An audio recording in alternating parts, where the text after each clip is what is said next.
still cleared if you got paid on this Friday. And if you didn't, you'll get paid next Friday. Keep working, keep grinding. That's what the Kings need to do. Or maybe it's no longer about that for the Sacramento Kings. Maybe this is deeper than X's and O's. Yeah, I'll tell you what, I don't even know if I feel like playing the Mike Brown post-game audio, the audio from these guys. Because you can probably guess what's being said, right?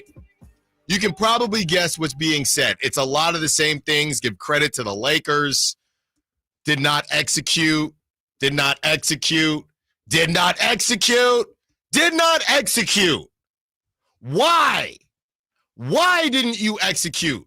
You know, the media gets a lot of flack for not holding teams accountable. Allen Stiles here, Allen Stiles Show on a Friday, Sacktown Sports taking up to 2 p.m. We have Anthony behind the glass for us today. Kyle Ledbetter will be back on Monday. Anthony did a great job for us last time, and he's going to do a great job for us again today. I'm sure there will be a lot of calls, or maybe people just want to hear some complaining, and I can do that for you as well. We are going to hear from Frankie Cardicelli and Brendan Nunez, who are going to join us for the roundtable. That's coming up at 11. And look, we know that Frankie and Brendan, they're normally pretty optimistic, and I try to jab them, get them to be a little bit more realistic and or pessimistic. So we will see what happens at 11. We'll also be joined by Jovan Buha to get the Lakers' perspective on this W, because they've been struggling too. So that's coming up at 12:30. We'll talk to Jovan and what he saw from the Lakers and whether this was more about the Lakers or the Sacramento Kings. But we get back to what happened last night, and I'll tell you what. I have the stat sheet in front of me with, you know, the offensive rebounds. That was an issue. And to me, offensive rebounds, it all comes back to the same thing, effort. And when you hear what Mike Brown has to say, Dave last night posted that the Kings might be tuning Mike Brown out. I asked De'Aaron Fox a question. We will hear it. And I tried to see if he would maybe crack a little bit, get out of the athlete speak. He didn't. He said what he was supposed to say. We're just not executing. But you know how we like to do. Maybe I'm missing something. Maybe there's national treasure. Maybe there's a level or an answer within the answer that we can get to when we play that audio. But ultimately, when you look at offensive rebounds, when you look at how they played, something was off. It's one thing to lose close games. It's one thing to not win games that you feel like you should be winning. This was maybe the first game where it looked like they were defeated from tip-off. We were saying it the whole time. Brendan Nunez, Frankie Cardicelli, Whitey Gleason, we were all sitting in a row next to each other. It felt like the Kings were down 20, and you would look up, they were down 5. They were down 7. They were down 3. You want to know why? Because they had no energy. And they played like they were down 20. They played like the game was over. Look, we can talk about the tech, the phantom tech on Domantas Sabonis and whether he was clapping at the refs or his teammates or whatever. I'm going to be honest with y'all. I still think they would have lost. There was at no point in that game where I felt like the Kings were going to win. Not one. Maybe at tip-off. Maybe. But after 5 minutes in the first quarter, after the first quarter, after the second quarter, after halftime, no moment in time did I think the Kings were going to win. Not because they were the favorites. Not because they shouldn't have won. Because when you watched them, their body language, something is just off.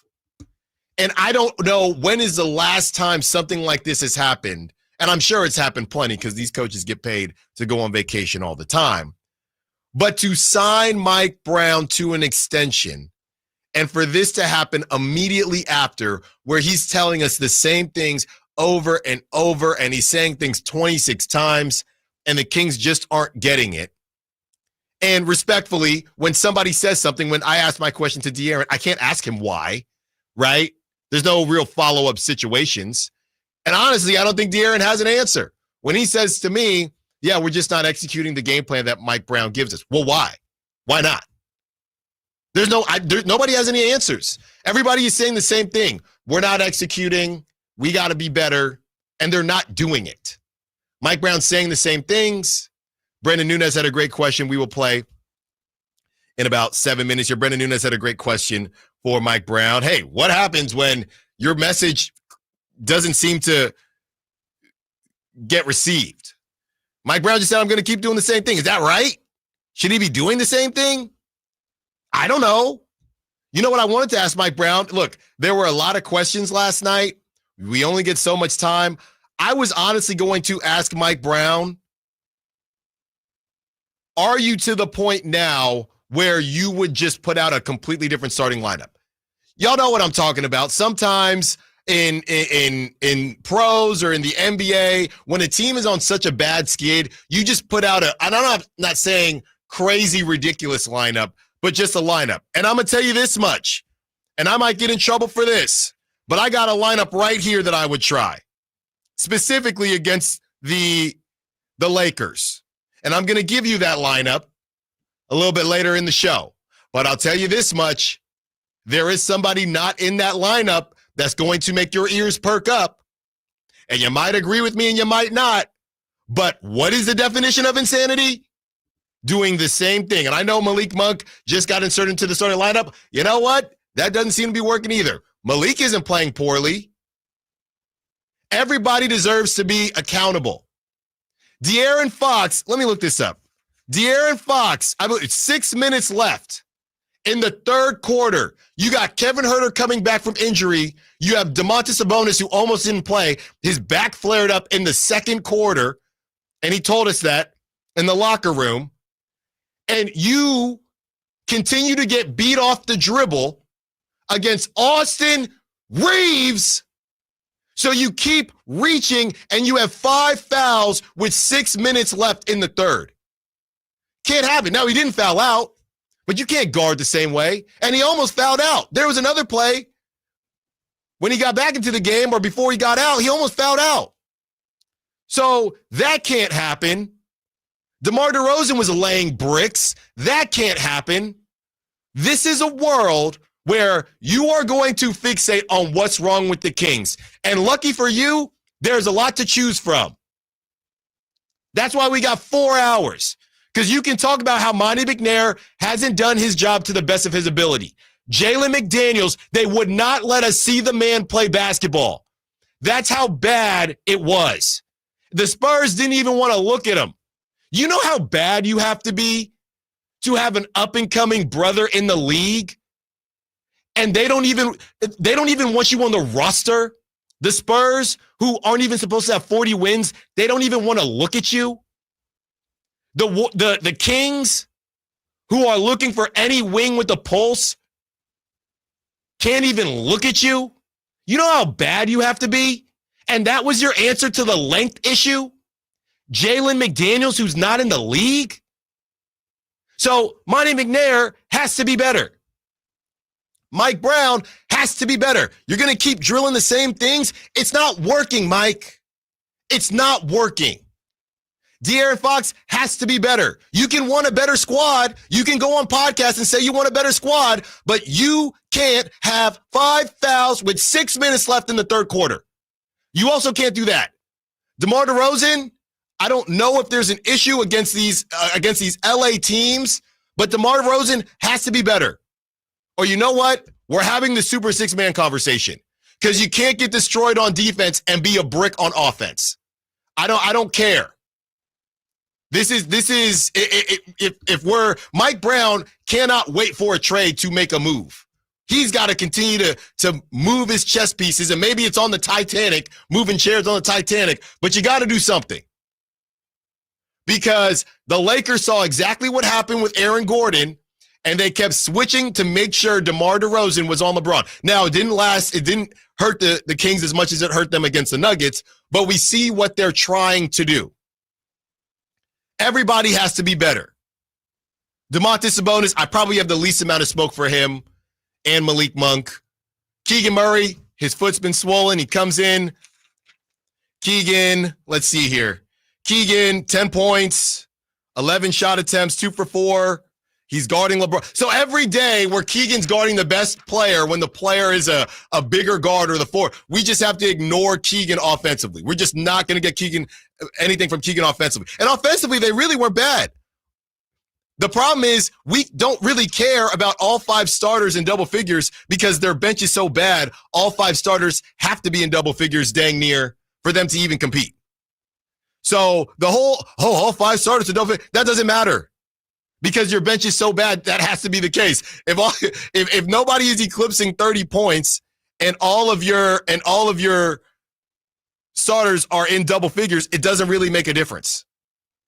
So everybody has to be better. So people are going to say Monty needs to make a move. That's true. People are going to say De'Aaron Fox has to be better. That's true. People are going to say Mike Brown needs to be better. That's true. The main thing is you can't keep losing games. You can't. And look, that's how this team is set up. DeMar DeRozan has 10 points. DeMar DeRozan, 35 years old. He's going to have off games, but he can't afford to because this roster is atrocious. After the 6th man, it's bad. And the 6th man, they're trying to move. Trey Lyles can't even get on the floor. So multiple things can be true. We got 4 hours here. We have the Kings and Lakers notes. We have Mike Brown's post game where, like I said, you can probably assume a lot of what's being said. Your calls, your text, 916-339-1140. Allen Stiles, Sacktown Sports. All guests and callers join us from the Folsom Lake Honda hotline. Folsom Lake Honda, your one-stop Honda shop. Saturday night, Kings and Lakers. Game night with Scott Marsh and the high flyer Henry Turner starts at 6. Tip-off at 7:30. Your exclusive home for the Sacramento Kings. Sacktown Sports, 1140. Ba, ba, ba, ba, ba, ba, ba, ba. Yep, 'tis the season. Hey, if you take pride in your gift giving, here's a great idea for you. Gift cards from the Good Feet store. Okay, so arch supports aren't exactly what they've been hinting for, but you know they'd love them. And with the Good Feet lifetime warranty, it's a gift they'll enjoy forever. Buy a Good Feet gift card now, and Good Feet will boost its value 20%. That's a 20% gift from the Good Feet store. The Good Feet store in Sacramento, Roseville, Vacaville, and in Reno on South Virginia Street. Get year-end pricing during Happy Honda Days at Folsom Lake Honda, your one-stop Honda shop. Folsom Lake Honda is your one-stop Honda shop for great pricing on our entire selection of new CRVs, HRVs, Ridgeline Civics, and Accords. Plus, with low finance and lease options, now's the time to buy. Hurry in and save during Happy Honda Days at Folsom Lake Honda, or go to folsomlakehonda.com. Folsom Lake Honda, yeah, your one-stop Honda shop.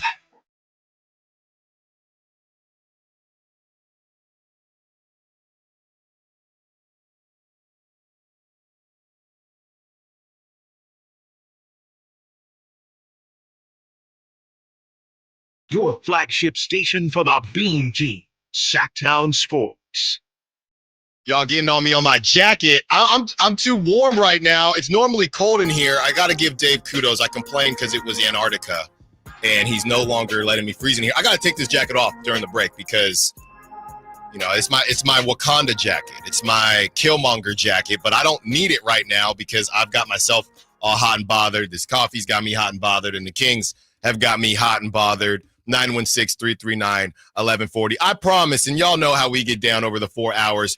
It won't be all pessimistic. It never is, okay? That's why we got 4 hours. It's never all negative. It's never all positive. It's never all neutral either. We have a lot to get to. And the Kings, as they lose 113-100, it's just bad stuff. You know, you turn the ball over as many times as they turn the ball over, 16 times, okay? It's just not going to work. And don't get me started on Bill Kennedy. Everybody says, oh, that was so funny. Was it? Was it funny? The Bill Kennedy thing? 916-339-1140. The changes that need to be made with the Sacramento Kings. Let's start with Daniel, who wants to be a part of the conversation. What's up, Daniel? What you got for us? Daniel? Hey, can you hear me? Oh, yeah, we got you now, Daniel. Yeah, we got you now. Okay, awesome. Yeah, man, I share your frustration, brother. A couple things I want to say. One, starting with the coach, he sounds really fed up. So, and I can't really blame him, but he's part of the blame. And I feel like his biggest issue since he got here has been his substitutions. They drive me insane. Even like the other night you were talking about against Denver, I would have given Isaac a chance to guard Gordon. He's been putting in some good work for us and whatnot. But I think the big thing two last points I want to make is, like, on paper we should be way better. The Rockets should not be above us. Like, when I think about that, it drives me crazy. Right. And then the final point I want to make is about Fox. I honestly think we got to throw in the towel, not on him, but on expecting him to have Mamba mentality, because he just doesn't have it. Like, unless someone makes him upset, he just lackadaisical. Like, even after the loss to Denver, him and Sabonis, right after the game, smiling and laughing. I'm like, bro, what is going on? Like, yeah. So I don't know, man. That's my call, but I just wanted to get it out there because as a Kings fan, man, I was so excited going into the season, and now I'm just like, I don't even know, man. Thanks for the call, Daniel. Look, I get it. And as we're going to talk about De'Aaron Fox a lot, we're going to talk about Mike Brown a lot, because that's how it goes. There's such an assumption, and I keep saying this, and we're going to hear from Anthony, Anthony's been a lifelong Kings fan. Anthony behind the glass for us. Kyle Ledbetter will be back on Monday, because even when I was in the post game yesterday with De'Aaron Fox, and everybody's asking questions, hey, De'Aaron, as a leader of this team, as a leader of this team, as a leader of this team. I've said this before, and I'll say it again. There are people in this world that want to be individual contributors, and there are people that want to be people managers. And there's nothing wrong with being an individual contributor. You can still be a really big piece to a company, to a business as an individual contributor. Are we sure that De'Aaron Fox wants to be a people manager? Are we sure that De'Aaron Fox wants to be the leader? I don't know. When has De'Aaron Fox said that he wants that, right? He said make the team better. He didn't necessarily say make the team better so I can still be number one. Give me pieces. He said make the team better. So I have no clue if De'Aaron Fox actually wants to be that guy. It's just normally the best player on your team is that guy.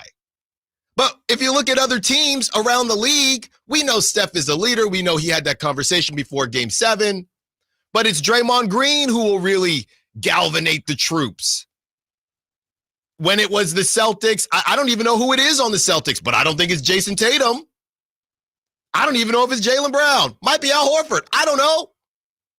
So I'm not sure that De'Aaron is volunteering for this. If a conversation needs to be had, hey, I want to stay, but let's get somebody in here from a leadership perspective, because I kind of want to be an individual contributor. That's kind of what I want to do. I don't know.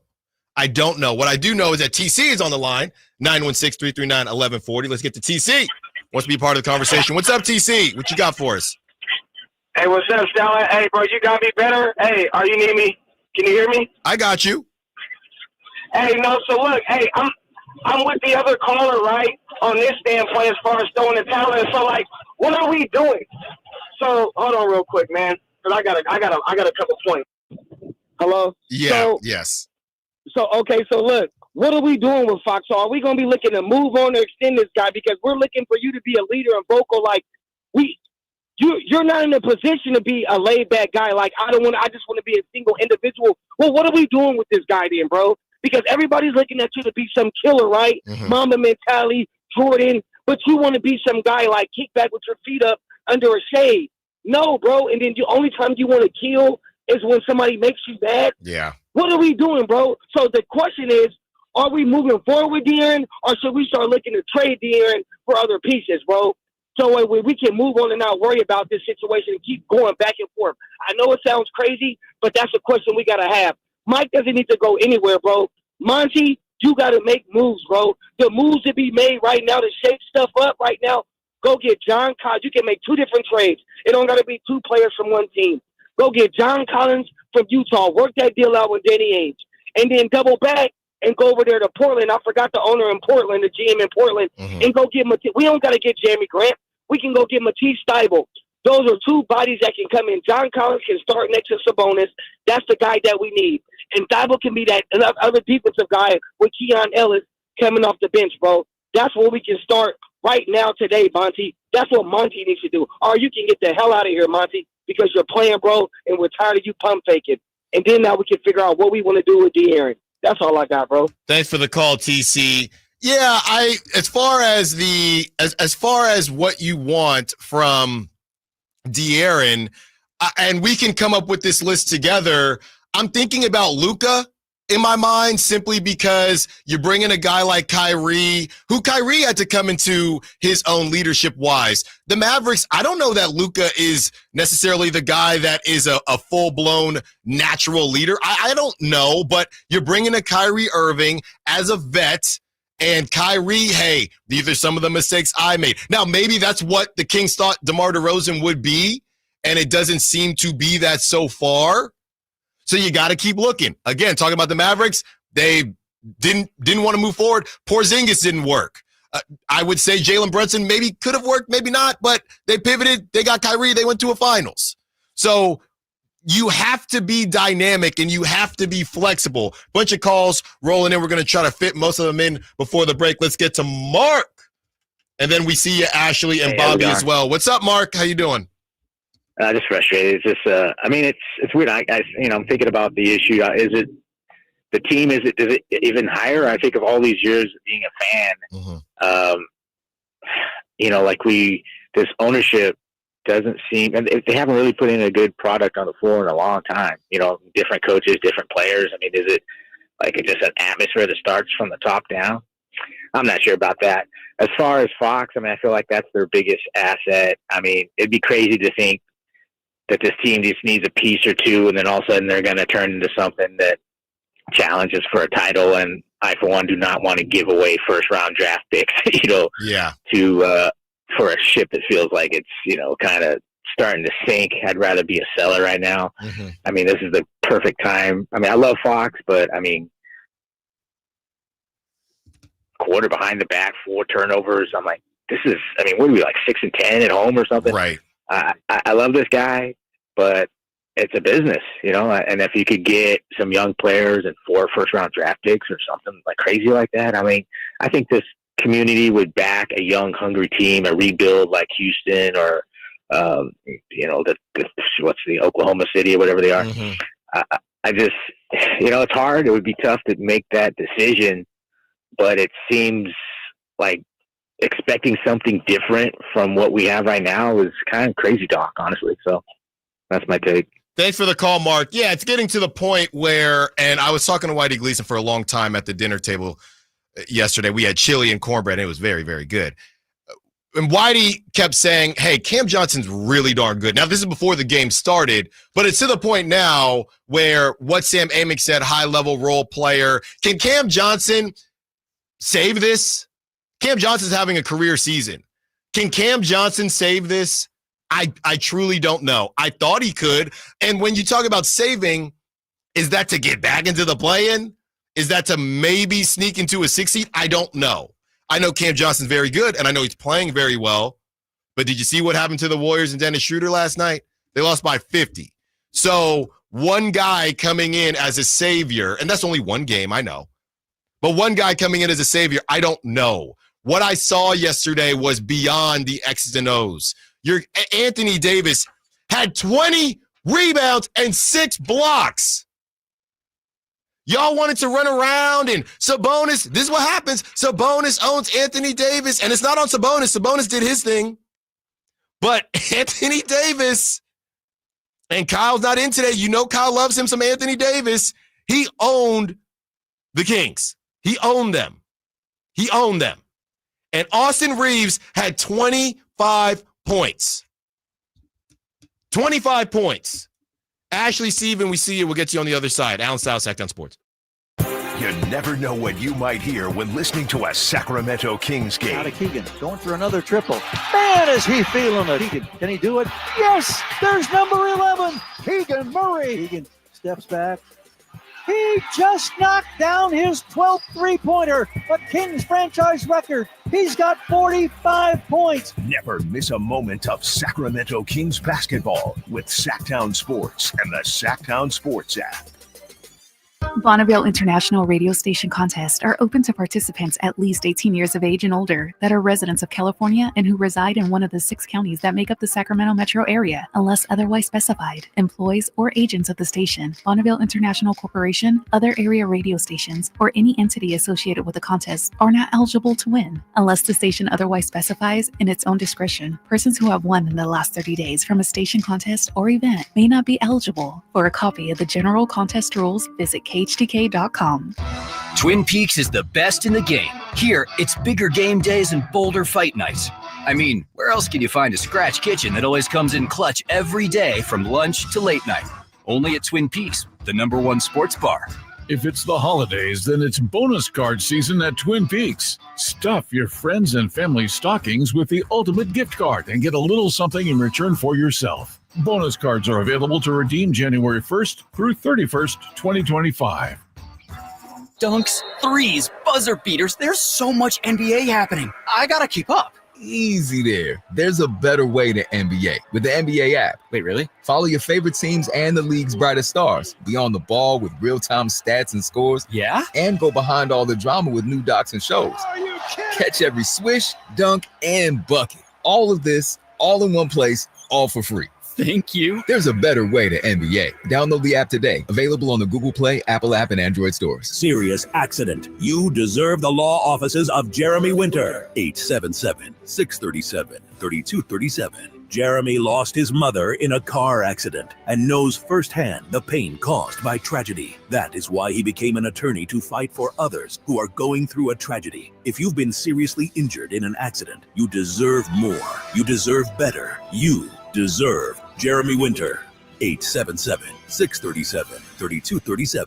The Hagen Oaks Golf Super Shop is expanding. I guess you could say the Super Shop is getting more super. That means more for you, more apparel, more equipment, more shoes, more gift ideas, more of everything you want. If you're looking for the right gift for the golfer in your life, let the friendly team of Hagen Oaks experts help you find the perfect gift. From golf bags to golf balls, from golf pants to golf shirts, from rain gear to golf gloves, Hagen Oaks has it all. And much is on sale. Visit the Hagen Oaks Golf Super Rare Shop, Fulton Avenue at Business 80, or find us at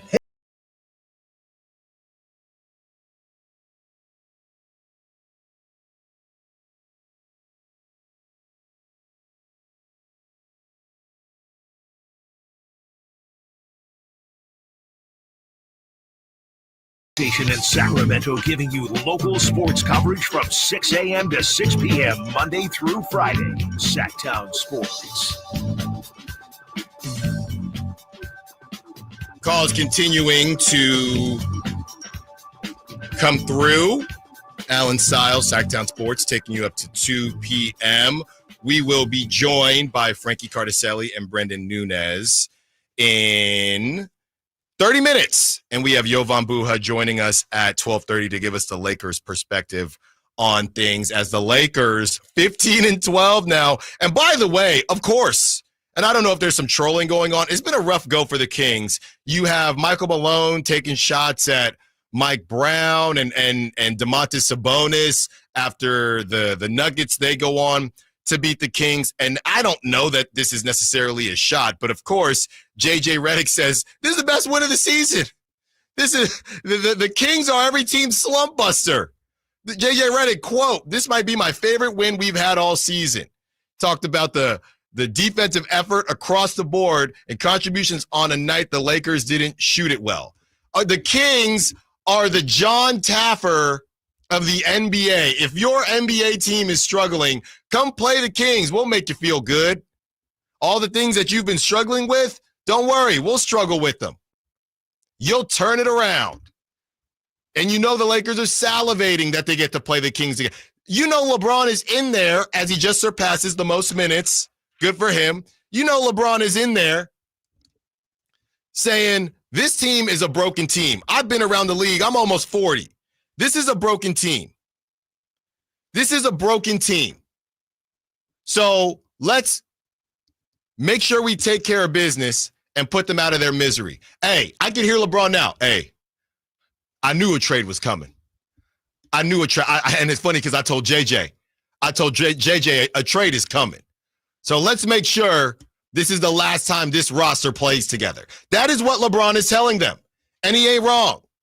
He ain't wrong. Plenty of texts to get to. We got calls to get to as well. We still have to get to Mike Brown's audio, but want to let everybody say what they want to say. 916-339-1140. Let's get to Ashley. Wants to be part of the conversation. What's up, Ashley? What you got for us?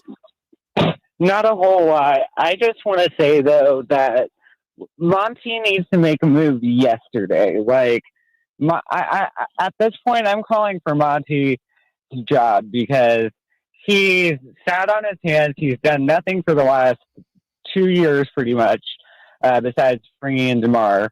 And it's obvious that this isn't working. Mm-hmm. And Coach Brown is asking for wings. He's asking for length. He's asking for backup bigs. And we keep avoiding it. We're not even addressing it in the draft. And the guy that we do draft isn't even playing right now. And it's not his fault. I get that. Like, he could be a superstar for all we know. But, like, at this point, we need to draft people who are helping us now. It feels like almost the Kings are doing what the Niners are, and we're not taking advantage of our top draft spots. And it's very frustrating as a Kings fan. And so we need moves yesterday.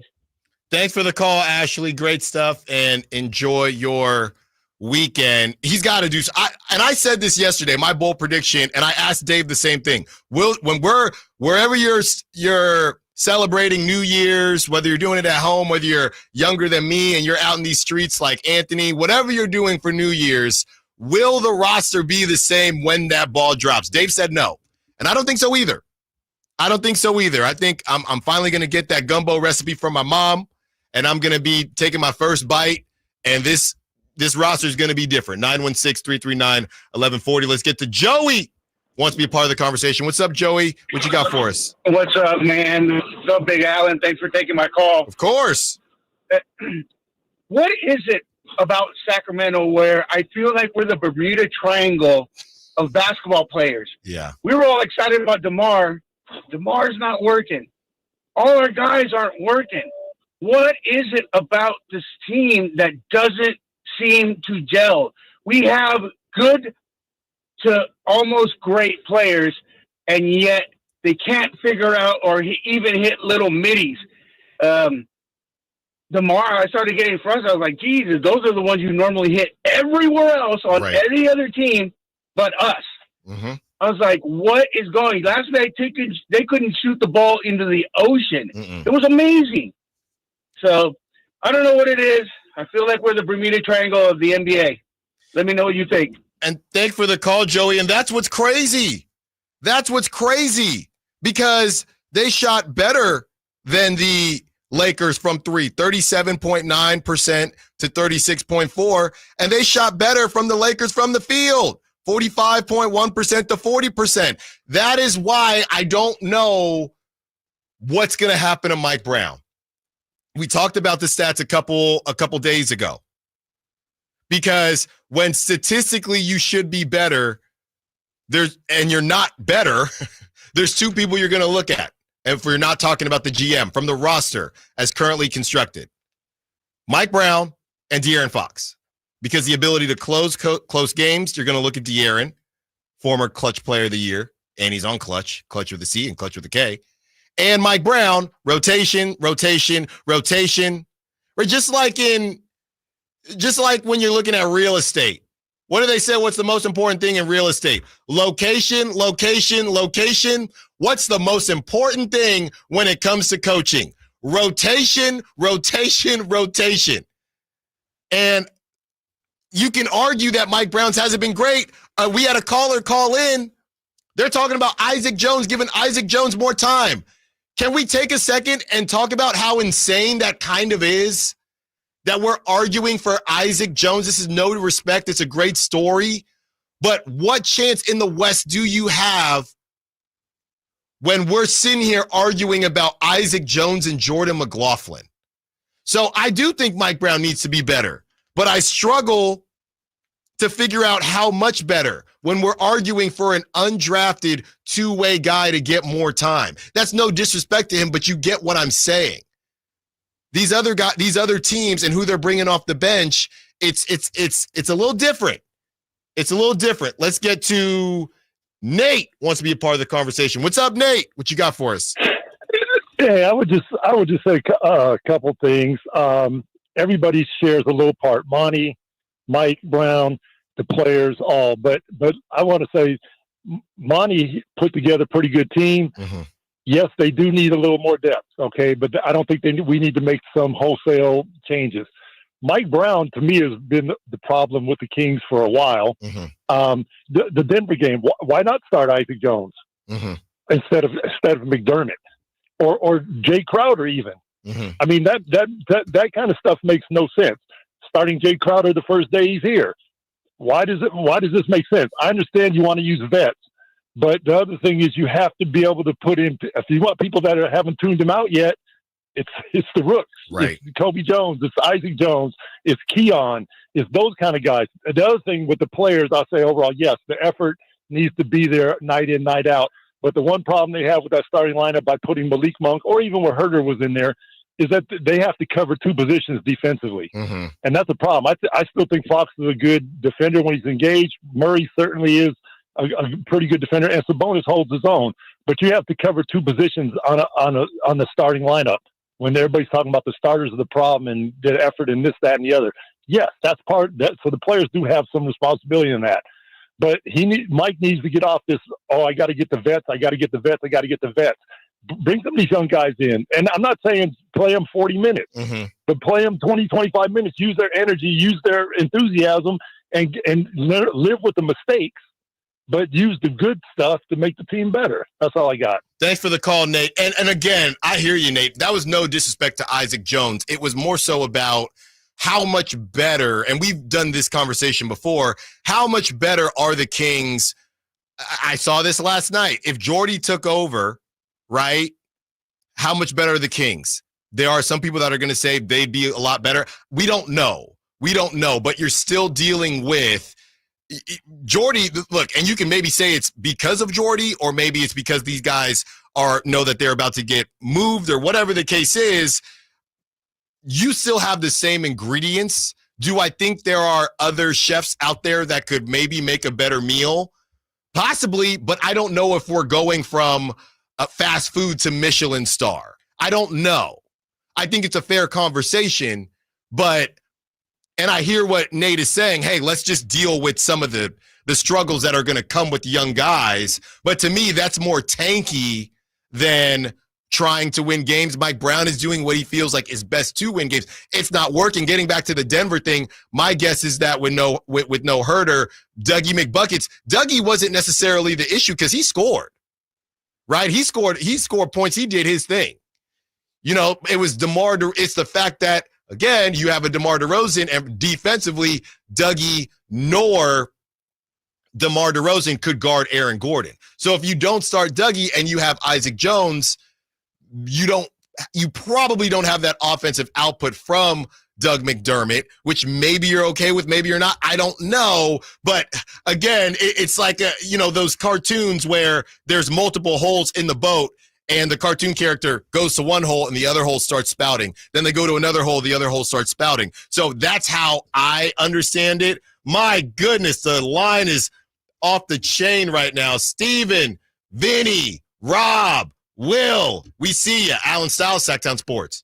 The only place you'll find Keegan Murray is Sacktown Sports. Out to Keegan Murray, straight away for three, and Keegan knocks down the triple. Hey Sacramento, it's Keegan Murray, and you're listening to the home of Sacramento Kings, Sacktown Sports. Your local sports leader. We all hear the radio ads about the IRS. They tell you to be afraid, to be scared, and they try to frighten you into calling. I'm not here to do that. Tax Relief Advocates is different. TRA is here to tell you that if you owe money to the IRS, whether it's $5,000, $50,000, or $500,000, we have a solution. It doesn't matter if you're sitting in your car, at work, or with your kids. No matter where you are, call now. 800-583-5795. Don't lose hope. TRA can eliminate or reduce what you owe to the IRS. Generous programs are now available that can give you a fresh start. Our passion is taxes and helping individuals fix their IRS problems. We have over 1,000 5-star reviews on Google and an A+ with the Better Business Bureau. You don't need to be afraid of the IRS any longer. End your tax nightmare today by visiting us online at TRA.com or call 800-583-5795. That's 800-583-5795. Tax Relief Advocates. Real solutions for real people. Hey, what's up, everybody? It's your boy Drapes, Kyle Draper. As the proud sponsor of the Sacramento Kings Mop Crew, Alsco Uniforms offers certified hygienically clean lab coats, scrubs, bed linens, towels, floor mats, and an array of mops tailored for your healthcare facility. Our services include convenient delivery to your doorstep. Leading the way in healthcare laundry services in Northern California, discover why it pays to keep clean with Alsco Uniforms. Go to alsco.com to learn more. Again, that's ALSCO.com. The holidays are always a great time to get together with family and friends, but nothing beats the thrill of Stockton Honda's deals. During Happy Honda Days, find the perfect ride in person or online. With over 400 new Hondas ready to go, now is the time to buy at Northern California's #1 Honda dealer, Stockton Honda. Anytime, anywhere, it's all here. StocktonHonda.com. Number one claims based on 2023 total new and Honda certified pre-owned vehicle car sales from American Honda Motor Company. Sell on report. Not to brag, but Progressive's Name Your Price tool is mankind's greatest tool ever. Even better than the wheel. Sure, without the wheel, we wouldn't have modern transportation or funny videos of dogs riding skateboards. But without the Name Your Price tool, we wouldn't have easy access to auto insurance options based on our budget. And, well, cars do need wheels. They also need insurance, and insurance never goes flat. Learn more about the greatest tool ever, the Name Your Price tool at Progressive.com. Progressive Casualty Insurance Company and Affiliates. Price and coverage match limited by state law. Not available in all states. Hey everyone, it's Ted from Consumer Cellular, the guy in the orange sweater, and this is your wake-up call. If you're paying too much for wireless service, you don't have to keep having that nightmare. Consumer Cellular has the same fast, reliable coverage as the leading carriers for less. And for a limited time, new customers receive their second month free when they sign up and use promo code SECONDFREE by January 26th. So why keep spending more than you have to? Seriously, wake up and call 1-888-FREEDOM or visit consumercellular.com. Taxes, fees, and other third-party charges will apply. See website for additional details. At Makita, good enough is never enough. Anyone can throw in a stronger motor, but it takes precision to find that balance of power, performance, and longevity. We obsess over every detail. We design, test, redesign, and do it all over again to create tools that'll keep going with you from project to project, job site to job site, year after year. If it's not right, don't put your name on it. Makita, available at the Home Depot. Get huge year-end savings on the all-new 2025 Silverado now at Maida Chevy. With $8,000 off MSRP after rebates on select new 2025 half-ton Silverado LT and RST. And Maida Chevy has one of the largest selections of new 2025 Silverados in the Sacramento area. $8,000 off new 2025 Silverado at Maida Chevy. Now that's big, huge. See them all at MaidaChevy.com. Together, let's drive. Not available with special financing using some of the offers. The most wonderful time of the year has officially begun at Fasteners Inc. Tool Outlet in Sacramento. This is the sale you've been dreaming of, with holiday hits on every aisle. 12 full days of unbeatable prices on only the best Makita products in town, and much, much more. Free batteries with tools, free tools with batteries, and bare tools starting at just $99. So check us out at 6701 Power Inn Road in Sacramento, or shop our Christmas deals online at fastenersinc.net. Fasteners Inc. Tool Outlet. Better tools, better prices.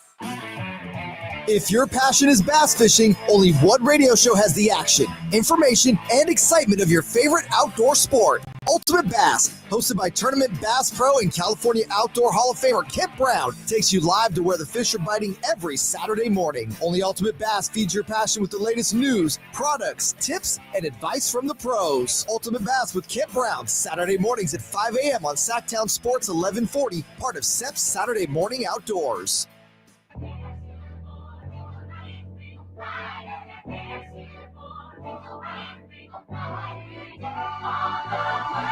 Live and local, 6 a.m. to 6 p.m., Monday through Friday. Sacktown Sports.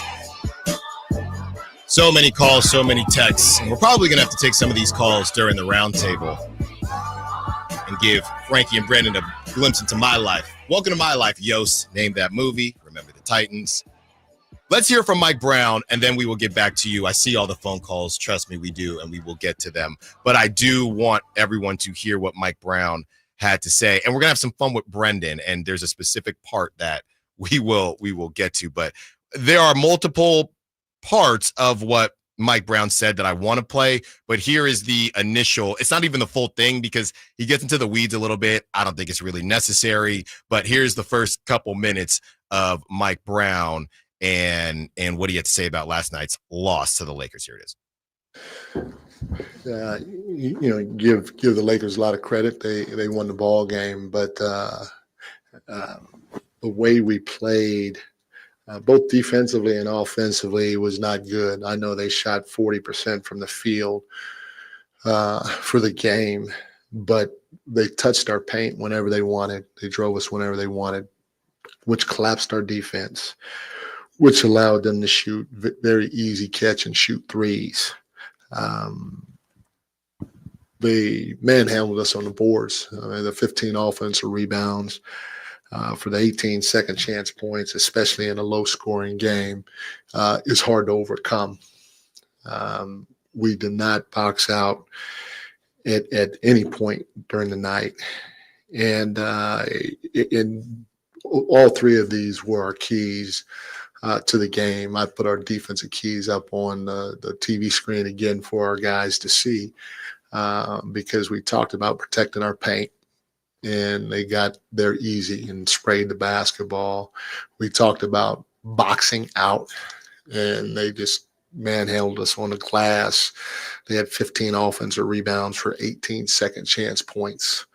Again, a low scoring game that's going to be hard to overcome. And then the next thing is whenever we did get beat, we didn't stay on the guy's hip and take him to our help defense. We just reached.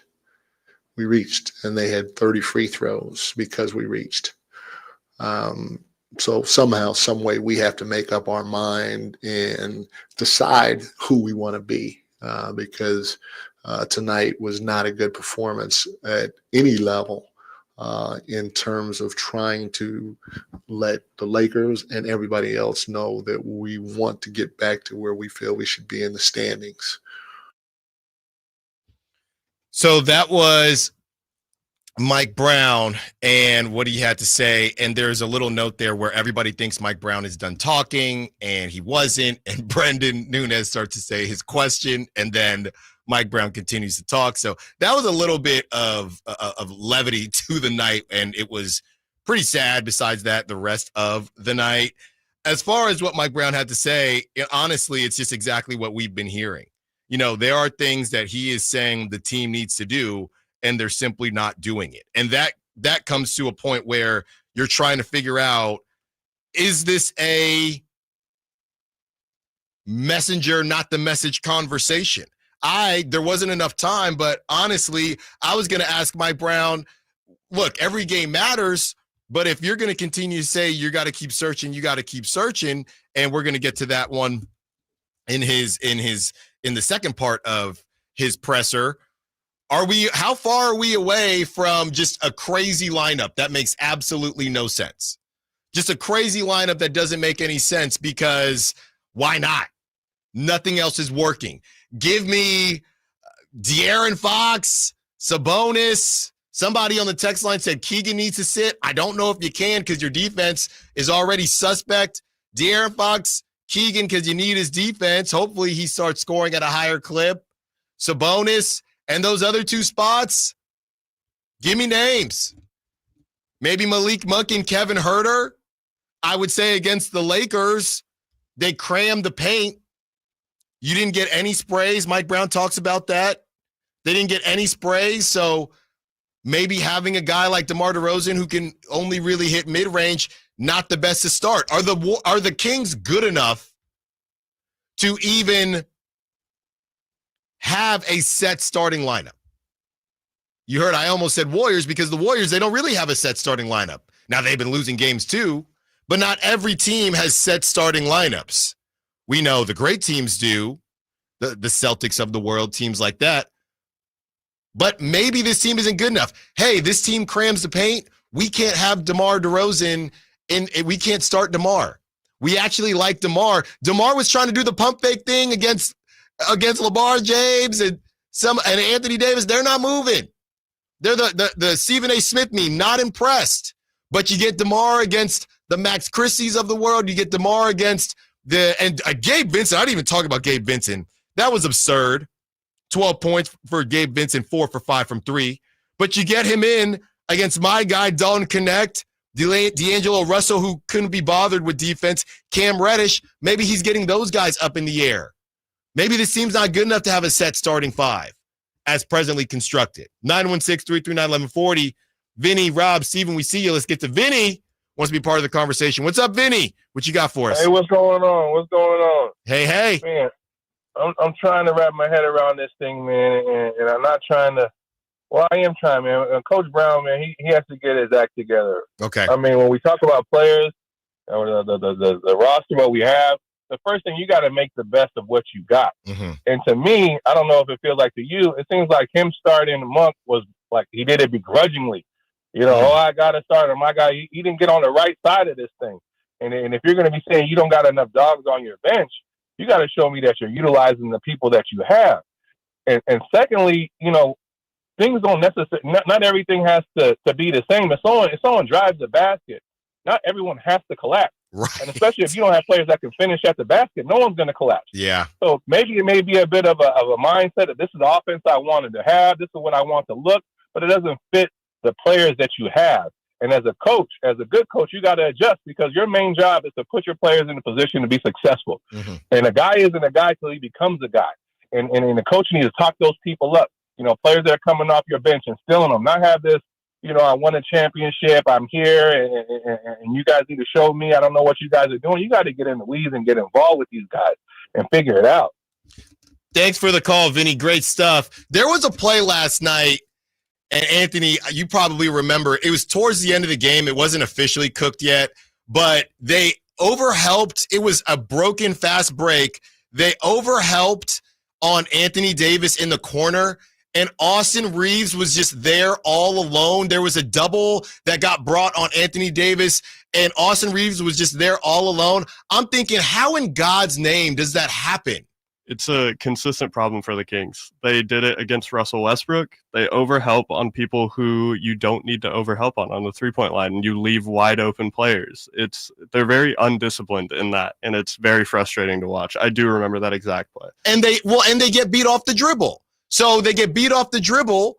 Everybody goes to help. Y'all, if you've played pickup, you know that threes kill you because you're going to 21, right? So I'll tell somebody, yo, if I get beat, don't help me.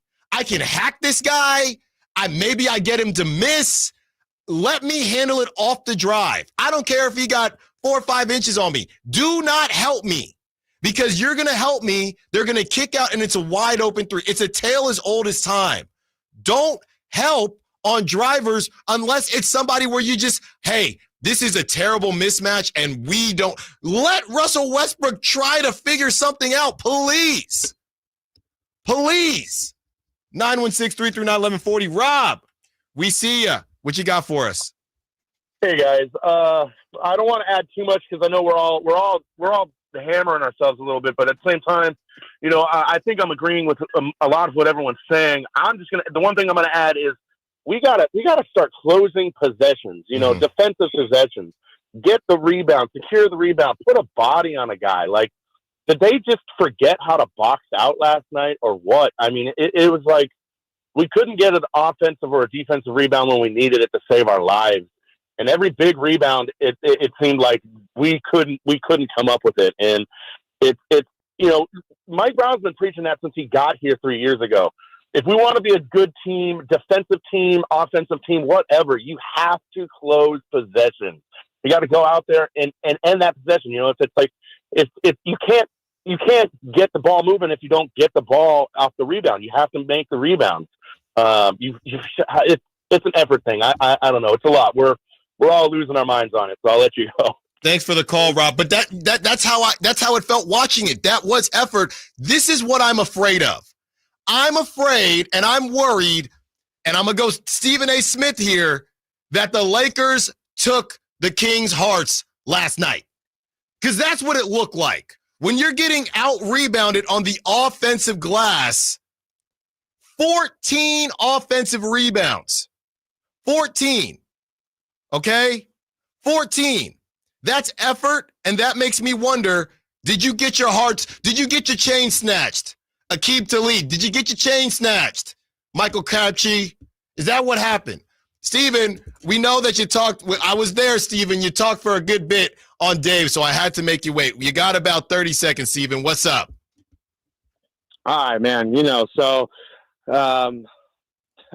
There 30 seconds definitely ain't enough time for this season, man. I'll tell you that right now, man. So we've been screaming it from the rooftops, man. I'm literally going to repeat everything that I said because I really want to hear your thoughts on it, man.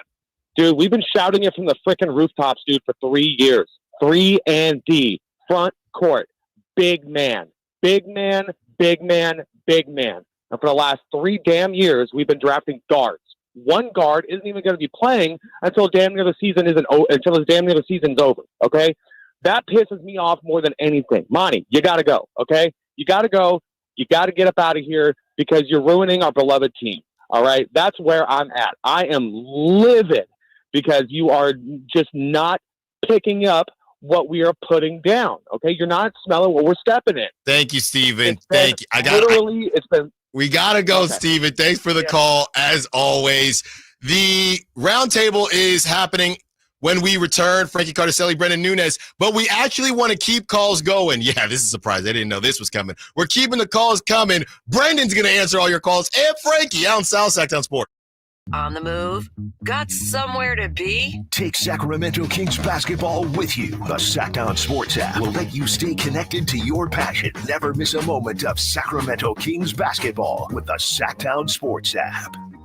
Ready for winter? Forecasters are already predicting record sick days. Don't become a healthcare statistic. Fight sickness with fitness. Create a daily workout and stick to it. Let the Good Feet store help you meet your workout goals. With Good Feet Arch Supports, the pain in your feet, knees, hips, and back become history. And Good Feet Arch Supports are HSA and FSA eligible. Visit goodfeet.com for an appointment or just stop in. The Good Feet store in Sacramento, Roseville, Vacaville, and in Reno on South Virginia Street. Rock the Bells presents LL Cool J. Live in concert. LL Cool J. Saturday, January 18th. The venue at Thunder Valley with DJ C-Trip. LL Cool J. For tickets, visit ThunderValleyResort.com. Don't miss LL Cool J live. So right now may be the perfect time for you to rethink how you pay for health care. And here's why. This time of year is decision time for a lot of people, but it's also when you can join MediShare and save even more than usual. For many families, joining MediShare means saving about $500 a month, which is a game changer for a lot of people, obviously. But what's more, MediShare members like it a lot. Their satisfaction rate is 98%. Imagine that. And MediShare is a proven thing, too, for over 30 years. It's a Christian community of hundreds of thousands of people now. And here's the thing. If you join before December 31st and you mention the promo code SHARE, they'll waive your application fee. So you save even more right off the bat. I'll give you the number here in a second, but just call and you'll get a price within 2 minutes. And again, the deadline is December 31st. So call now and you'll save even more. Here's the number, 877-26-BIBLE. That's 877-26-BIBLE, 877-26-BIBLE. Hello, I'm Frank Cock with Retirement Security Centers with a weekly economic update. Federal Reserve cut rates by 0.25% again this week and indicated a path forward for rates in the near future. Federal Reserve indicated they will be much more patient in making future cuts. The stock market reacted strongly with negative volatility, pulling markets down. With possibly as few as 2 rate cuts next year, the higher for longer may be the way forward. The Fed is still trying to get closer to its neutral rate, which is estimated to be 3%, expecting this to happen possibly by 2026. The neutral rate is the rate of interest that will neither hamper the economy nor allow it to overheat, causing drastic price increases. With prices for rent, car insurance, and repairs cooling, the hope is that inflation will return to its prior descending pattern. Some inflationary headwinds are potential tariffs and mass deportations, which could cause shortages of workers, leading to wage inflation and price increases. Lower taxes could cause increased spending, as paying less in taxes could lead to more discretionary income. Increasing supply to meet increased demand could mitigate this, but the Federal Reserve doesn't have the tools to do this. How might this affect you or your family? Please go to frankontheradio.com to schedule an appointment, watch videos, and receive market updates. I'm ready to help you start your journey so you can define your future. Securities and investment advisory services offered through Osaic FA Incorporated, member FINRA SIPC. Osaic FA is separately owned, and other entities and/or marketing names, products, or services referenced here are independent of Osaic FA. Did you know that replacing garage doors is the biggest return on investment homeowners can get on improvements? Jason Ross here, and let me tell you about the Overhead Door Company of Sacramento, a family-owned and operated company with third-generation owners that's been in business for 71 years right here in Sacramento. With new garage doors from Overhead Door Company of Sacramento, you'll not only get the wow factor, but you'll also know that you're working with a well-respected and proven company. Residential and commercial, brand new garage doors, or repairs to existing doors, they do it all. Take advantage of their free at-home estimates on new garage doors or check out the showroom with no appointment needed. And while you're at it, mention me, Jason Ross, or Sacktown Sports and receive $100 off a new garage door paired with a new garage door opener. Check out their website at ohdsac.com or call them at 916-421-3747. Overhead Door Company of Sacramento, the genuine, the original overhead door. Always look for the red ribbon logo. Hey, it's time to open up your calendar app for some incredible live events coming your way. This is the Sacktown Sports Live Events Calendar, bringing you the hottest shows in town. Kick off 2025 with country superstars Dylan Scott and Jackson Dean. They're hitting the stage at Thunder Valley on January 10th for a night of hot country hits. Then on January 11th, laugh until your sides hurt with comedy legend Bill Engvall. He's performing live at Thunder Valley, a show you won't want to miss. And the one and only Justin Timberlake is bringing electrifying energy to the Golden One Center on January 15th. This is your chance to see an icon in action. For a more intimate vibe, catch Bryce Vine at Ace of Spades on January 25th. It'll be an unforgettable night of alternative hip-hop. And finally, looking ahead to February 20th, Old 60 lights up Ace of Spades with their unique blend of rock and soul. Get your tickets now because these shows will sell out fast. For details and updates, visit sacktownsports.com. And stay tuned. This is your ticket to the best live entertainment in the 916, the Sacktown Sports Live Events Calendar.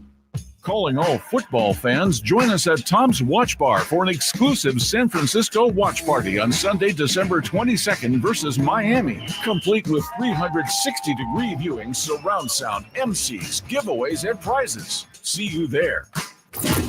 KHD1 Sacramento, KYMX HD3 Sacramento. From the Power Business Technology Toshiba Studios. Sacktown Sports 1140.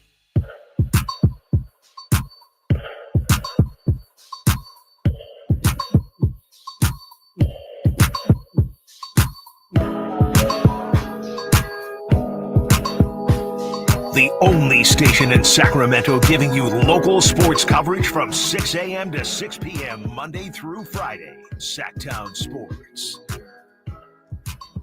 Allen Stiles, Sacramento Sports, taking you up to 2 p.m.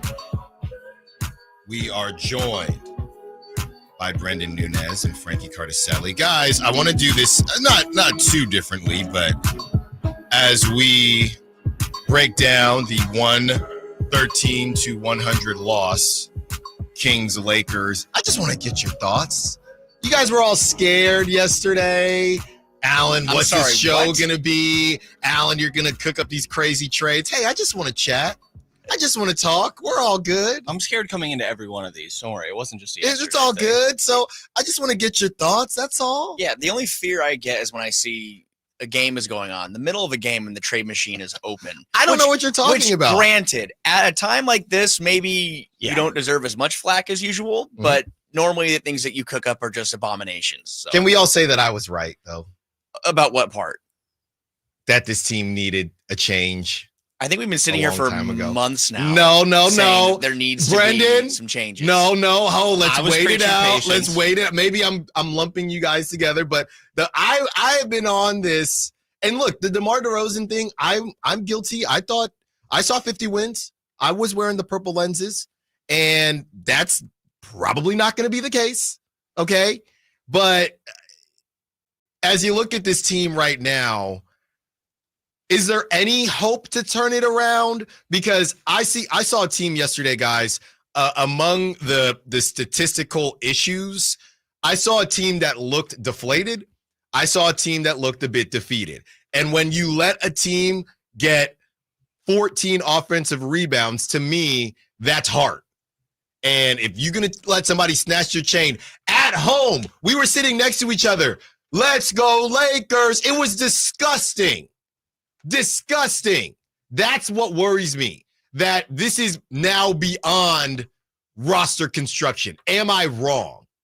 I think that we've seen them bounce back already throughout the course of this season. I think we've also seen them go on winning streaks and then them inevitably end with some sort of gross loss. Like, I think these last two qualify, Denver and LA, obviously. But look at like that San Antonio game, the San Antonio Portland 2 games in a row. Those were horrible losses. And then they came out and beat Houston, and including that game, won 4 of their next 5. And then we're right back to these 2 most recent games. So, when it comes to point differential, this team is 6th in the Western Conference. They're 3-9 in games decided by 5 points. They need to be better there, and I think that they will be.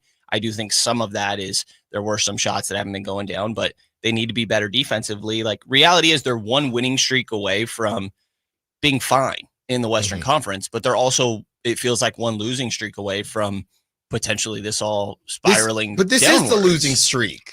We could be in the middle of it, but they could turn this around. Now, hold on. I'm not going to sit here and say, oh, things could be worse. But a losing streak, we've seen losing streaks. We saw multiple, I think, 9-game losing streaks in a single season 2-3 years ago. No, that's fine. I want to err on the side of the people that have been here longer than me, because I think that's the fair thing to do. But I'm not going to parade around the little winning streak they had against a bunch of G League teams, because they are not beating teams that actually have NBA players on them. They're not. Yeah, I think that's fair. I think that there is very much reason for concern, like borderline panic at this point. And like we talked about the last time, I've been preaching patience for a while, and they have to do something right now. Like, we are very much at the point where you have to do something, and you really want to do it sooner rather than later. But obviously it takes 2 to tango. There's only so many sellers.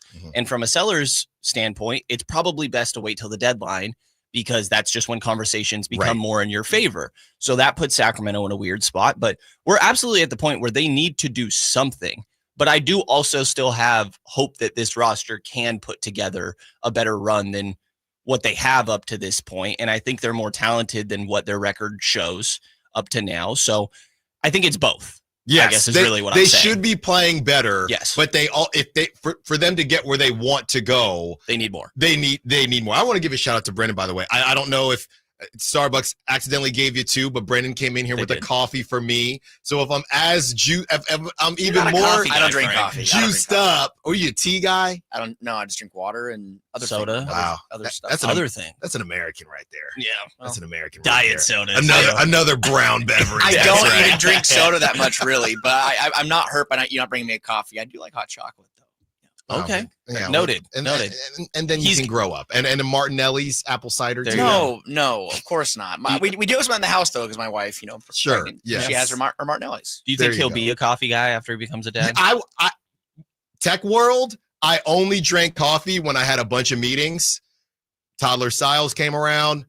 If I don't get this, See, that's where the Coke Zeros are going to come in. Okay, because I don't drink coffee. I don't really drink soda as much as I used to. When I was a kid in high school, I had a problem. I drank a lot of soda. Just wait. So I'm gonna have to kind of tap back into that because I need caffeine. Just wait. Okay, well, Franklin. the Kings need something. I don't know if they're only drinking decaf or whatever it is. They need to drink a Monster before the games. Maybe they should do that. I don't know. Well, look, and we talked about it on our podcast this week. I have no idea what metrics fall in line with this, but on Basketball Reference, the Kings, the expected win-loss record is 16-12. So that goes to show that the metrics show you that this team is better than their record indicates. But, from a pressure standpoint, and I saw last night, we've seen some still shots. I think our friend Matt George made a GIF last night or a couple nights ago of Vivek Ranadive. Last night during the game, I almost took a picture. I forgot. All the people that kind of go to those courtside clubs, they're in there at halftime. There was one person sitting courtside last night when the third quarter opened up. One person, it was Vivek Ranadive. And it was kind of like an eerie, kind of telling just shot, which he's there probably every game, but more times than not, he doesn't look as concerned as he is now. It's been like that for a couple games now. And you know what's funny is it's not like the team can't see, right? I mean, the team is right there. They can see him, but seeing them, brick shots. That being said, and the pressure is there, it's growth on the side of Ranadive and ownership, because I think a couple of years ago, maybe there's a move that's already been made or For there's something that's sure. already happened. And honestly, a part of me just being around the team, whether it be growing up as a fan or kind of watching things unfold or covering it, in the media, part of me kind of was like, told Brendan, like, maybe we should be on alert tonight if something happens. And that shows growth from the organizational standpoint. And like, there's no pats on the back needed for that. Now the time is for action. And I think now we're looking at a situation where there are players available in the trade market, but that price is going to keep getting jacked up. If the Kings get desperate right now and they try to make a move and rip the Band-Aid off, which for all intents and purposes, they always are looking to make moves. I think the front office, even though they're not making the moves at the, the caliber or at the, in a timely manner as we all would like, they're looking. They're linked to everybody all the time. But a lot of teams are because the market is pretty thin and pretty bare right now. But I think kind of just the general feel around the team and organization, there is a sense of I won't say panic, but I'll say that there's a sense of we got to get things done and get things going. But like Brendan said, this roster does have probably the most talent in 15, 20 years that this franchise has seen. And I don't know if it's a matter of finding the right, formula of lineups, rotations. Mike Brown's getting a lot of flack right now, and I'm, listening to some callers, listening to some things on the way in. What else do you want him to do?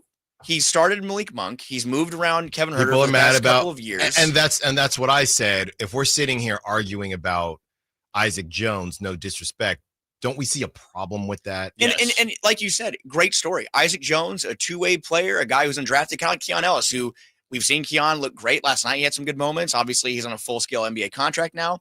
But you can't expect the Sacramento Kings in a year with the expectations that they have, with the signing they made with DeMar DeRozan, they kept Malik Monk in free agency. They signed Mike Brown to an extension to roll out a two-way player as their starting power forward. It just can't happen. There's no other teams that are supposed to be in the spot the Kings were wanting to be in. And I get it's a matter of, well, who else can do it? That's the question. Who else is capable of going in there and being a starting forward? They don't have one on the roster. They just don't. They're the only true forward that this team has on the roster right now that's healthy is Keegan Murray. DeMar DeRozan has been a player, which I wouldn't say he's a traditional smaller power forward. He's played a lot of two, I think, at the beginning of his career in Toronto also. Yeah. But this team has a clear hole. When Trey Lyles comes back, which it sounds like he was gonna be on the verge of returning the other night, the calf kind of had a little bit of soreness. Maybe he'll be in play for tomorrow. We'll see at practice in a little bit. But, I get that the fact that people want to change things up, but some of these moves, like we're talking about just super drastic measures of putting some of these players in spots that I don't think they're really ready to be in. Do you think that there is a world where, and it's tough because Mike Brown just got the extension. Does it feel like Mike Brown, I'm trying to be careful here, I always do, is kind of being left hanging out to dry with every day that a move isn't made, right? Because there's no explanation. If this team had Jordy, would they be? I mean, there may be some coaches out there where, they're a couple games better. And maybe that's a big difference to people, right? Maybe if they're above, maybe right now they're 13 and 15. If they were 15, if they were whatever, 500 or a game above 500, would they be looked at a lot differently? I don't know about a lot. I don't think it would be panic time, right? But I don't think people would be. I think we'd just be complaining about different stuff and why the team is only 500. So if you want to argue a couple games here, there's some decisions that Mike Brown or Jay Triano, whoever has made, I think that's fine. But in a way, it does kind of feel like it's a weird time for Mike Brown.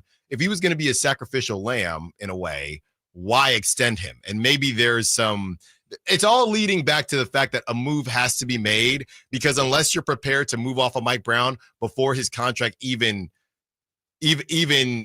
starts, right, you need to make a move, because right now he's getting all the flack because it's a bit of low-hanging fruit. And I do think there are situations where he could be better.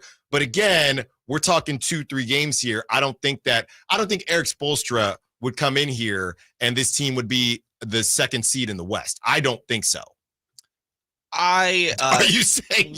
Okay, so there's a couple coaches. Okay, well, let's not say Eric Spoelstra. Right. Let's say available coaches. Right, exactly. There's nobody. And I've yet to hear anybody, I've asked the question a lot, name me an interim coach that has turned the season around.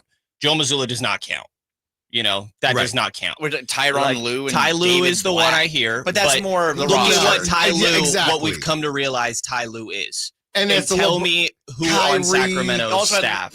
Like prime LeBron James Yes. on a generational run through maybe the greatest finals comeback of all time. Yeah. Yes, it's not the answer. And Mike Brown is not perfect. Like starting Doug McDermott against the Nuggets, probably not the best idea. And he almost in my mind, admitted the mistake when he went to Jay But Crowder Dougie had pretty 16. early. He was fine. But I think like the setting the tone early, he was part of the guys getting back cut. You know, he's on Michael Porter Jr. having to go through screens. If you have Jay Crowder out there, can he be the one on Aaron Gordon instead of DeMar DeRozan? Which, by the way, we've had DeMar DeRozan guarding Aaron Gordon, and then he had, I think, just a very short stint on LeBron James last night because they were mainly they tried. They were mainly matching Keegan's minutes with Right. him. But no, Mike Brown is not perfect, but I feel like he's doing all he can.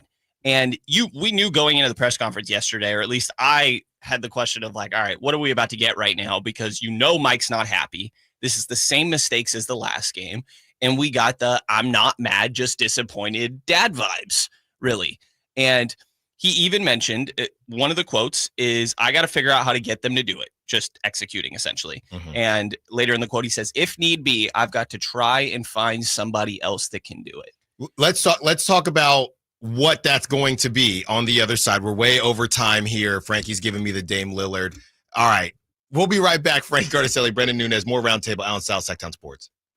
All guests and callers join us from the Folsom Lake Honda Hotline. Folsom Lake Honda, your one-stop Honda shop. Trying to find out where to catch your favorite team's games? Are you a fan of the Kings, Niners, and the NFL? Well, Sacktown Sports has you covered. Touchdown!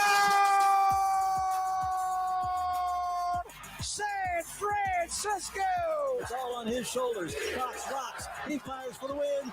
He's got the triple. Catch all your Kings, Niners, and NFL games all year long on Sacktown Sports and SacktownSports.com. Quiet down. Here she comes. Surprise! Your accountant just emailed to say your quarterly taxes are way higher than you were expecting. At Progressive, we know small business owners don't usually like surprises because they cost you money. But a good surprise that could save you money? Getting discounts with a commercial auto quote from Progressive. Also, your favorite employee is leaving. They're going to pursue their dream of being a veterinarian. Surprise yourself. See if you can save in as little as 7 minutes at ProgressiveCommercial.com. Progressive Casualty Insurance Company and Affiliates. Discounts not available in all states or situations. A Gain Scent Bead story. Jim was at the laundromat when he heard his ear said, "Maraca, senor," but his nose said, "Hey, freshest scent ever." Following his nose, Jim found a man pouring a bottle of Gain Scent Beads into the washer. The scent, the freshness. Jim blurted, "Sir, your scent Maraca smell amazing." Actually, Jim, most noses call them Gain Scent Beads. Try Gain Scent Beads, way fresher than detergent alone.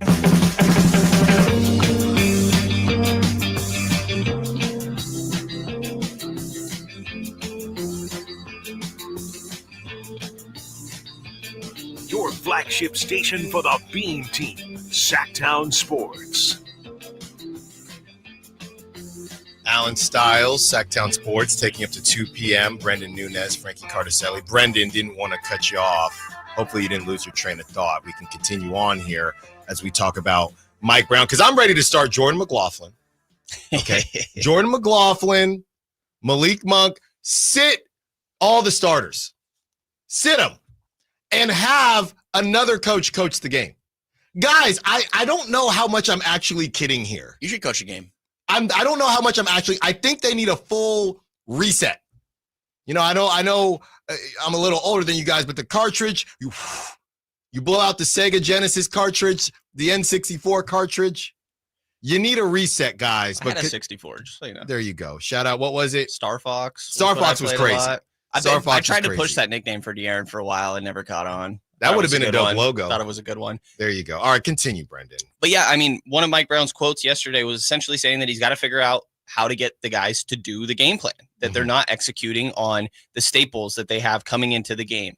And the most standout part, end of the quote to me, was, quote, "If need be, I've got to try and find somebody else that can do it." And when it comes down to it, that's not even Mike Brown's job. He's talking about on the roster. Right. But to me, that almost feels like a, hey, help me out here. Right. He needs the front office to do something when it comes down to it. And again, Mike Brown has his flaws. I don't think that's the issue with the team. Now, there are, I think, valid questions about why are they not listening to his game plan. I don't think it's that they're not listening necessarily, I guess, but not executing it. And, then that did he lose the locker room conversation gets floated around. I don't think we're there, but he needs help. And I feel like he's practically asking for it. He praises, and he's done this since he got here, other teams' length, physicality, athleticism. The Kings don't have that. And I feel like he's practically asking for help. You know what's weird? Oh, go ahead, Frank. No, and I hate that we're at this point, and we have respect for those guys in the front office. We have had conversations with them, been friendly with them. But at the same time, kind of like Dave kind of alluded to this morning, that got to call balls and strikes, and kind of looking through the track record here of the front office and Monty, the trades that have been made. I think we can all look at the Domantas Sabonis trade now, and that was almost 3 years ago now, which is crazy. We're coming up on the 3-year mark of that trade in February. But I think we can agree that the organization has taken a step forward since that. Can we? We can agree with that? Yes. Since then, though, what really have been the notable moves? I mean, I'm looking back here, and, he traded Davion and Sasha to Toronto. They got Jalen McDaniels. He was waived at the end of camp. They traded. Can we say that? What was that? It created space, I believe, to be able to sign. You cleared off Sasha's cap room. You cleared 2 roster spots. You're able to get DeMar. You had some flexibility to bring another player in. Who was Jay Crowder? Well, I think it was re-signing Malik. Yeah, if I'm remembering that correctly. Malik was already re-signed, though. Well, they usually like to operate. Yes, DeMar. And DeMar. They typically like to operate with an open roster spot. And then I'm looking at, they traded Rashawn in the draft 2023 with Omax. That was a trade. They traded for Chris Duarte.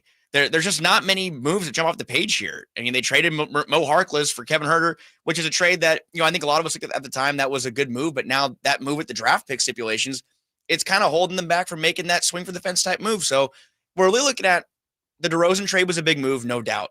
But it's been almost 3 years since they've made a move for a win now, build around core type of player.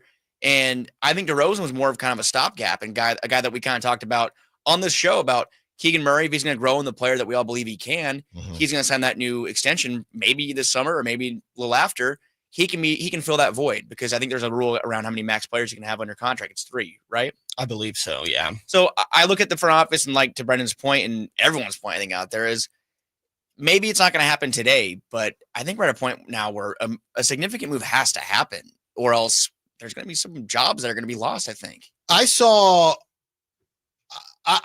what Cam Johnson is doing, and he's balling out. And I wonder now, after a game like last night, are the Kings I thought they were a Cam Johnson away. Now I don't know if are they still a Cam Johnson away from turning this thing around? I don't know. I think that they could be, because again, I think the talent's on the roster, and you look at what Dallas did last year, right? And now they paid a lot to go get PJ Washington and Daniel Gafford, and I don't even think the Kings quite have all that available to them necessarily. Well, if you were to unprotect 2029 first, for example, or something like that, that'd be similar in that aspect. But what if it's Cam Johnson and Devin Carter, for example? Does Devin Carter change anything? And that's putting a lot of pressure on a rookie that has missed the entirety of the season up to this point. But it has to be both. It has to be the guys on the current roster have to be better.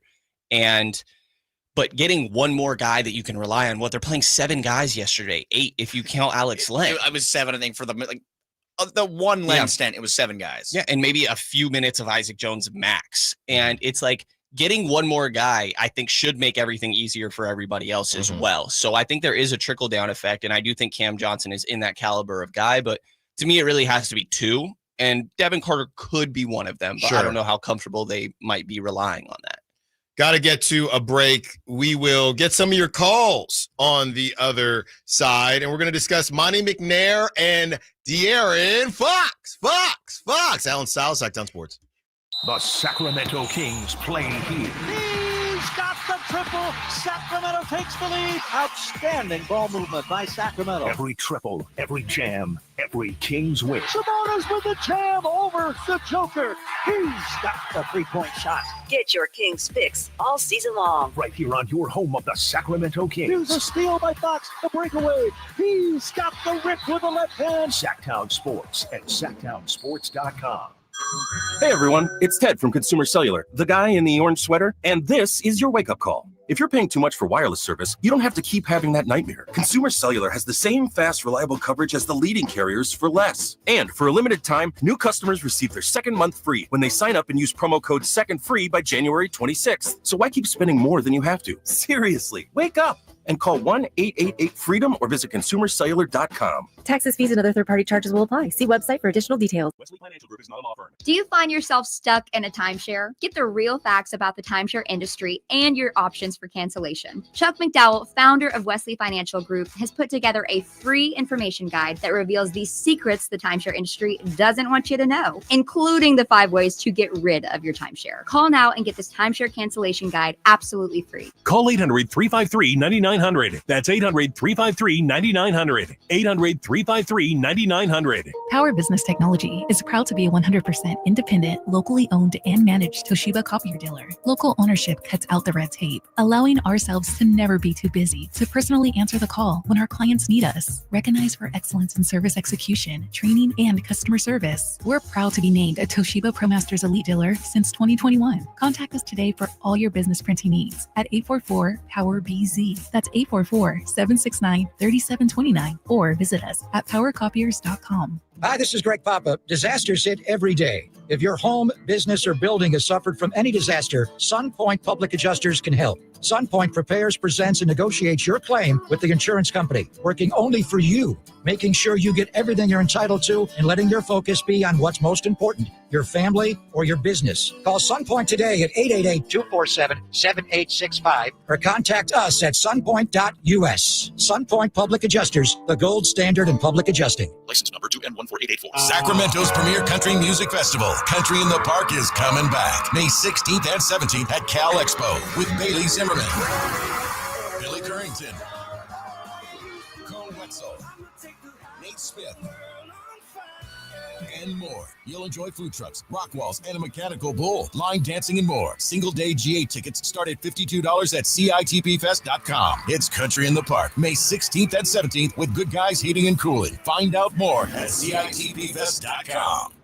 It's time now for your 49er injury report, brought to you by the offices of J.G. Winter Law. In the game versus Los Angeles, the 49ers got back 2 key defensive players in defensive end Nick Bosa and linebacker Dre Greenlaw. Greenlaw, however, experienced Achilles soreness and played little in the second half. Also, safety Javier Brown left in the second half with a groin injury. Niners lose 12-6 to Los Angeles and fall to 6-8 on the year. Next up for the 49ers, it's Miami. Serious accident. You deserve the law offices of Jeremy Winter. 877-637-3237. Jeremy lost his mother in a car accident and knows firsthand the pain caused by tragedy. That is why he became an attorney to fight for others who are going through a tragedy. If you've been seriously injured in an accident, you deserve more. You deserve better. You deserve Jeremy Winter.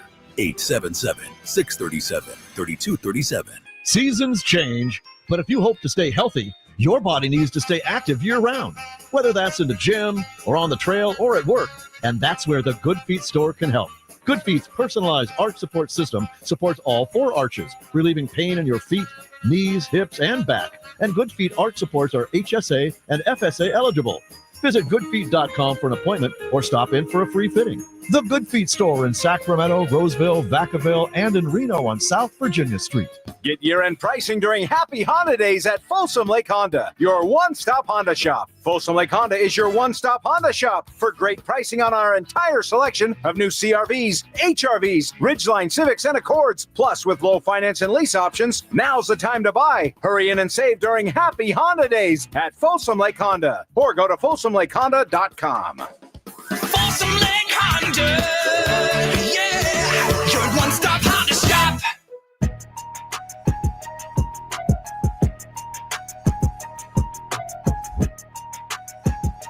The only station in Sacramento giving you local sports coverage from 6 a.m. to 6 p.m. Monday through Friday. Sacktown Sports.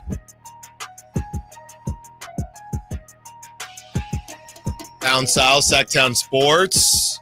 We're about to talk about Monty McNair and De'Aaron Fox with Brendan Nunez and No Frankie echo? Curtis. Fox. That might be our job, actually. Guys, am I tripping or they weren't playing a lot of, maybe the game just didn't call for it, Not a lot of sound effects after, maybe because they had, what they have, 11 threes. I didn't hear a lot of the sound effects. It might be all the Laker fans. I saw Malik. I heard Malik for sure. I mean, I don't know. It seemed like it was pretty normal to me. I mean, Okay. I heard a pretty light Keegan Murray. How sad, and I think I'm glad you brought that up. Yeah, the one at the end. That was the saddest Keegan I love Murray. Moke, though. I love Moke. But even Moke, you could tell it was kind of just like, Do we have to? Yeah. It was like that reaction from him. He's like, That was the saddest Keegan Murray I ever heard. And those dang Laker fans, if you got a Laker fan friend that's been going to the game, I mean, I'm sorry, because they're probably roasting you, and they have every right to after last night. It was embarrassing. 916-339-1140. Want to open up the phone lines, even with the guys here, so we can react to how you're feeling. Pam wants to be part of the conversation. What's up, Pam? What you got for us? Pam? Pam going once? Oh, can you hear me now? Yes, we got you now. We got you now. Yeah, sorry. I have a question about Mike Brown. I hear everybody talking about, this and that, and is it his fault or is it not his fault? I don't know who else you'd get other than Mike Brown. And the other thing is with acquiring other players, I heard you guys talking about it earlier. I mean, are there players out there that we can actually get to come here that will play? And how's that going to solve the overall lack of execution on the game plan? Yeah, thanks for the call, Pam. That's a great point, because you can bring players in, but if the guys that you have still aren't listening to you, that's not going to solve it. And that goes back to is Cam Johnson that glue, the flexi glue or whatever it's called? Is Cam Johnson going to be able to flex tape? Is Cam Johnson going to be the flex tape? Let's start with the Mike Brown thing, and I think we talked about this a little bit in the first segment. As far as Mike Brown is concerned, I don't think it's going to happen. Again, logistically speaking, they extended Mike Brown because they didn't want him to go into this lame duck season, which means he is still getting paid for his old contract right now. So and they just stopped paying multiple coaches at the same time, the Kings did. So they would be effectively firing Mike Brown before his new contract even kicked in. And I don't know if that's ever happened. I'm sure it has, but I just don't see that happening, guys. I don't think it happens often, and it would be a very old school Kingsy or Kangsy thing to do. And personally, I don't see that as something that's going to happen. I think that in recent years, or maybe earlier in this ownership's tenure, a knee-jerk reaction that could have been the first pin to fall.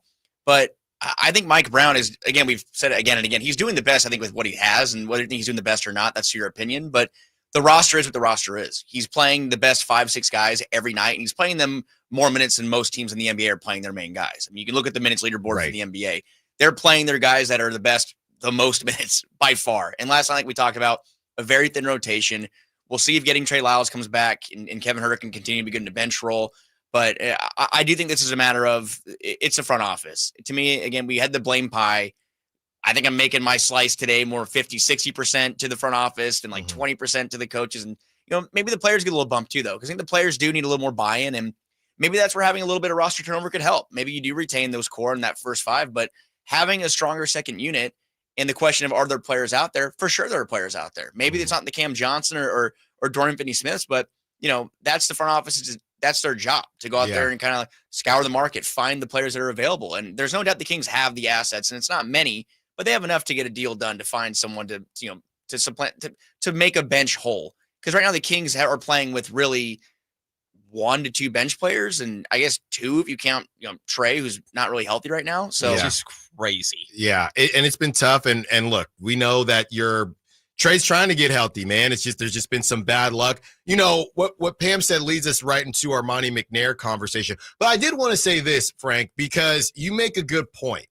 There are no perfect coaches out there. There are levels of coaches, but there are no perfect coaches out there. And I think one thing that's happening with Mike Brown is that his margin for error is so much smaller than certain other coaches. Joe Mazzulla, he doesn't coach perfectly every game, but because of that roster, he doesn't have to. He can, I should have played Derek White more there, or I should have got Peyton Pritchard in the game here, but they still win games because of who they have.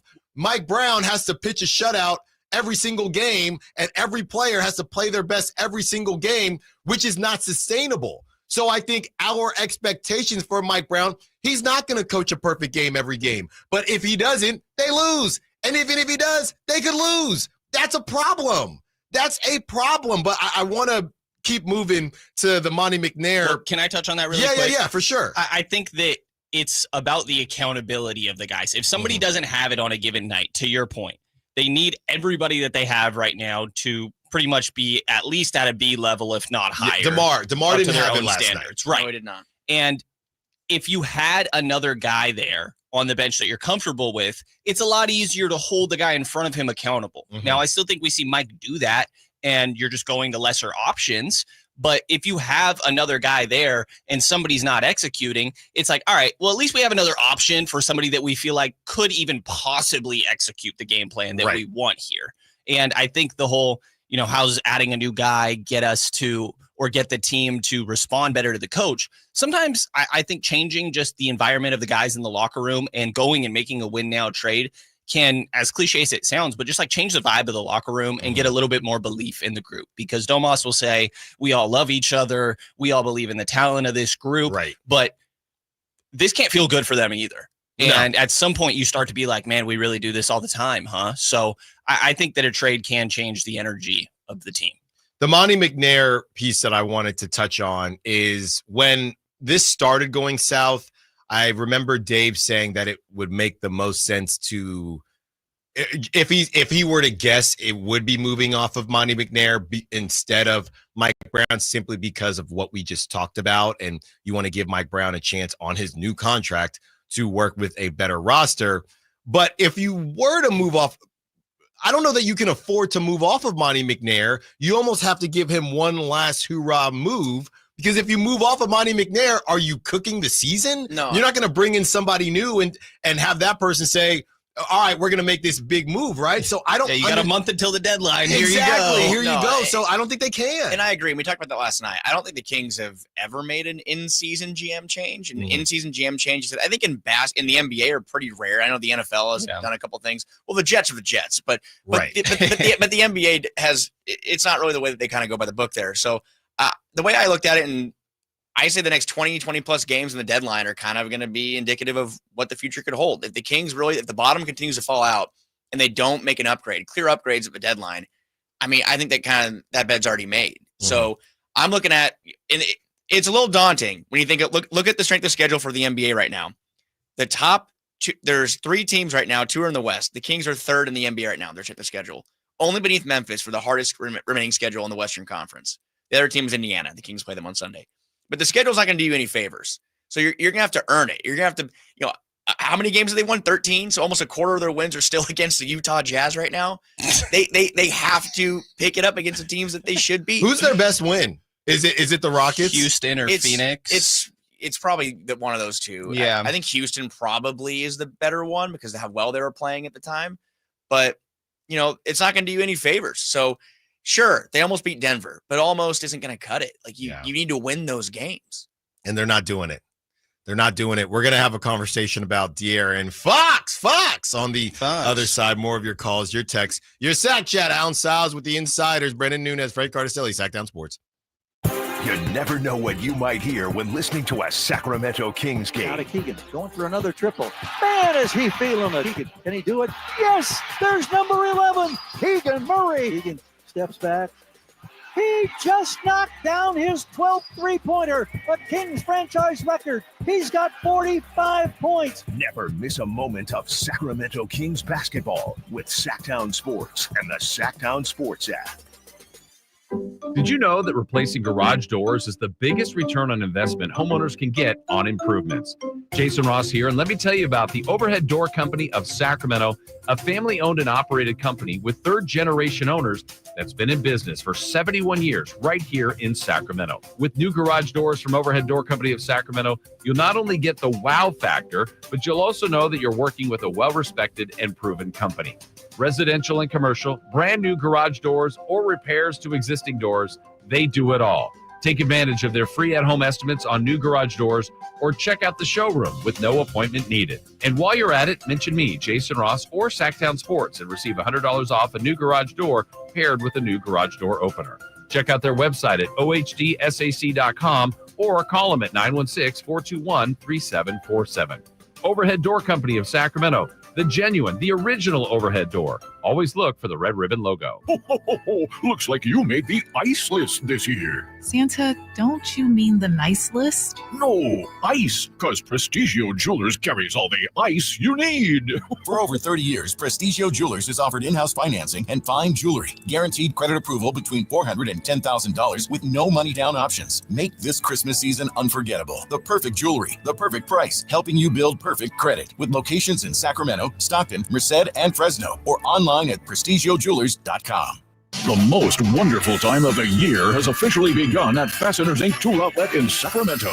This is the sale you've been dreaming of, with holiday hits on every aisle. 12 full days of unbeatable prices on only the best Makita products in town, and much, much more. Free batteries with tools, free tools with batteries, and bare tools starting at just $99. So check us out at 6701 Power Inn Road in Sacramento, or shop our Christmas deals online at fastenersinc.net. Fasteners Inc. Tool Outlet. Better tools, better prices. I'm Craig Ashton of the injury law firm of Ashton & Price. The winter months bring joy, but also with more rain and snow, unfortunately, more accidents. Over the last quarter century, thousands of Northern California residents have looked to Ashton & Price to be their root op with a law license to guide them through the storm of an injury claim. As always, we wish you and your family the safest and happiest of holidays. But if you need us, at Ashton & Price, we're here for you. So whether you've been naughty or nice, happiest holidays from Ashton & Price. Remember, for the best advice, don't think twice. Call Ashton & Price. DC here, and if you've been thinking about a new car, don't miss year-end savings at Folsom Lake Kia. Hurry in for low payments and zero down deals with approved credit. Folsom Lake Kia, over 25 years, right here in Folsom.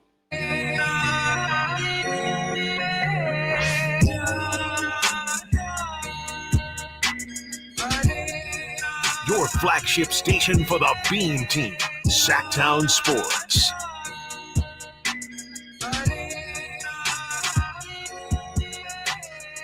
One more segment with Brandon Nunes, Frankie Cardicelli, our Sacktown Sports Kings insiders.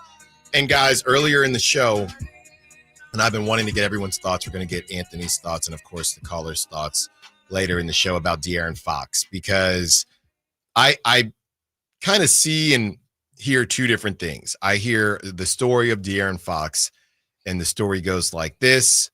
De'Aaron Fox hasn't been given enough help during his time in Sacramento, and ultimately, if Monty doesn't want to pull the trigger on something, I can't blame De'Aaron Fox for wanting to move forward. The other story I hear is De'Aaron Fox is not SGA. De'Aaron Fox is not Luka. A lot of these guys have been in bad situations, and they've put up video game numbers, and they've been in MVP conversations, and they've taken bad teams, taken the plumbers to the playoffs. Who does he think he is? I don't know if it's that simple, but those are essentially the two sides I'm seeing. And I'm curious where both of you fall in the De'Aaron Fox conversation with everything coming out from the Draymond pod. Last night, he has 5 fouls with 6 minutes left in the third. He had 4 turnovers. Malik had 5. He had 4 turnovers. Not a great game for De'Aaron. He didn't end up fouling out, but not a great game for him. Where do you fall on this De'Aaron Fox thing? I think it goes both ways. And to start with the side on like where De'Aaron needs to be better, the two guys you mentioned, SGA and Luka, like not even just from their play, but the identity of the team mocks the identity of those guys. And to be honest, I think the Kings have so far this year as well with De'Aaron. He's gets off to slow starts. I think that's been the case for a lot of his career. And for the most part, I've been like, yeah, you're getting a rhythm. You're getting other guys involved. Right now, they need him to be better. Yes. And real quick, just to throw that in, the Mike Brown twice now.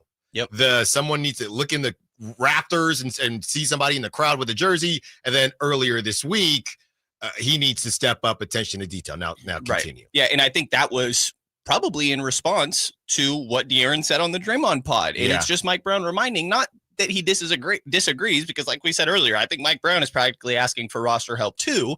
But some of it does fall on De'Aaron. De'Aaron can be better. He turns 27 today. This guy can still get better in his career. I feel like he gets talked about a lot as if like this is it. Right. I feel like we've seen him get better the last 2-3 years at least, if not predating that. So I think that he can be better. And the leadership thing, I've honestly he's not a rah-rah guy. He's a lead by example guy. You need to find that somewhere else if that's what this team needs. But the roster around him does need to be better. And I very much understand why at this point in his career where he's going on to his third contract and, I think he's doing a lot of things to be more Mike Conley than John Wall. Now, obviously John Wall was injury based there as well. But this is like the peak of his career. Yeah. More likely than not. And even if he were to be productive into a fourth contract, this is the time.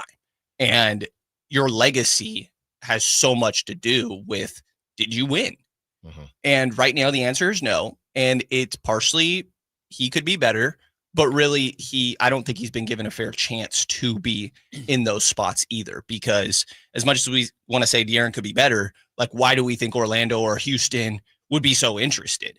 Because I think he could be a number one on a team with really good surrounding talent. Right. So I personally think it goes both ways. And I don't know if he'd be a number one, but fair enough. But 1B, whatever. Exactly. Yeah. Exactly. So I personally think it goes both ways, really. But I don't blame De'Aaron for feeling a type of way. Yeah, and I don't want to, the constant bailout comment of, the depth isn't really there. And like they've made some moves and they got Malik Monk, his college teammate at Kentucky. They got DeMar DeRozan. They've extended Sabonis. This is the most talent by far he's been surrounded by during his time here. But at the same time, when they're addressing one area, they're kind of taking away from another area. And I just kind of looked through it, and the reason why the Kings have been so successful during this Beam Team Mike Brown era is because they have had depth for some of this period.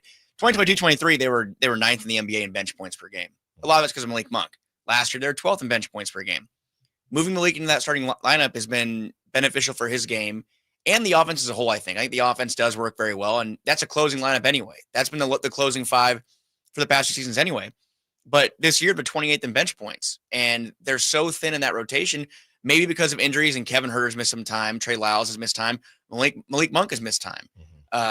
But I think we're at a point now where the roster isn't really rounded out, and it's obviously the topic of conversation for the whole show so far. But De'Aaron's having to do a little bit more, and as he should, he's the best player. And you look at every team in the NBA, every team is going to go as far as their best player. The Celtics and Jason Tatum, Dallas and Luka down the line. De'Aaron is the Sacramento Kings guy. Like he is the player that defenses are going to hone in on late in games. And adding DeRozan has helped at times. Last night, obviously, he did not. It was a bad game for him, but helped in other games. But they need to obviously have more from him early in games. I think that's like my one critique is try to find it early in the games. And, maybe the depth and having Kevin Huerter and Trey Lyles back will help alleviate some of those bench problems and make it so that the Kings aren't taking a dive when they're having their main guys off the floor. But there is a switch that has to be flipped. And we've talked about a lot how De'Aaron plays so well when he's angry or irritated or after he gets a technical. There's got to be that, like, he can kind of dig deep. And to Brendan's point, De'Aaron is not someone that's super outspoken and like he said, a rah-rah guy or someone that's going to, I'm not going to say he wouldn't lead a locker room because I think that people do look to him as a leader. But I think there is kind of another gear he can get into and kind of grow into in this kind of next chapter of his career, late 20s. As a human being, I think we all kind of mature and kind of grow into a different person in our late 20s as we get towards that big 3-0. Maybe this is a time for him to kind of, take ownership of this team. And especially if he wants to have, the keys to the franchise going forward. And if there is going to be that Supermax extension, if he does want to be, the guy, like you're mentioning, these other teams that maybe could be interested in trading for him, maybe he wouldn't be the 1A. Here, he's always going to be the 1A. I can't see him not being the 1A here. Well, and I've gone back and forth with that when De'Aaron says what he's been saying. Is he saying, I don't care if you bring in a 1A. I just want the team to be better. I don't think he cares. I don't think and I said this as far as the business comparison, individual contributor versus a people manager. I don't know that De'Aaron wants all that. We don't know. We just assume because the best player on the best team is normally that. De'Aaron is saying, make the roster better. He's not saying build it around me. So I don't even know if you want to do a blow up, right? And maybe Sabonis is part of the blow up and you just move into a different version of the team. I don't know that De'Aaron is not necessarily saying I need to be that dude. And I think if he left, I don't think he would be. I don't think he would. If he goes to the Magic, I think Paolo is still that dude, right? And they're better. If he goes to the Heat, assuming they would still have Jimmy, I think De'Aaron would fit into a collection of guys, but it wouldn't be it's always De'Aaron taking over like the Shays and like the Lucas. So I don't think he needs that. I'm looking here, guys, that I was trying to think of when you see Steph Curry on the bench and he's just enjoying it because not this season, but Brandon Pajemski just went off randomly. Oh God. Somebody just goes off. You have to bring No, I'm just saying. tie those together. Or like when Jordan Poole was there. Jordan Poole. And Steph is just not a bead of sweat on his face, and the Warriors are building a lead. When is the last time you've seen De'Aaron on the bench just getting to relax while everybody's balling? I see this Hawks-Kings game where Keon Ellis had 33, but no Sabonis, no Malik, no DeRozan. So essentially, Keon was just giving them what they were missing. There's never been a bench player this season off the top of my head that bailed the Kings out. Not once.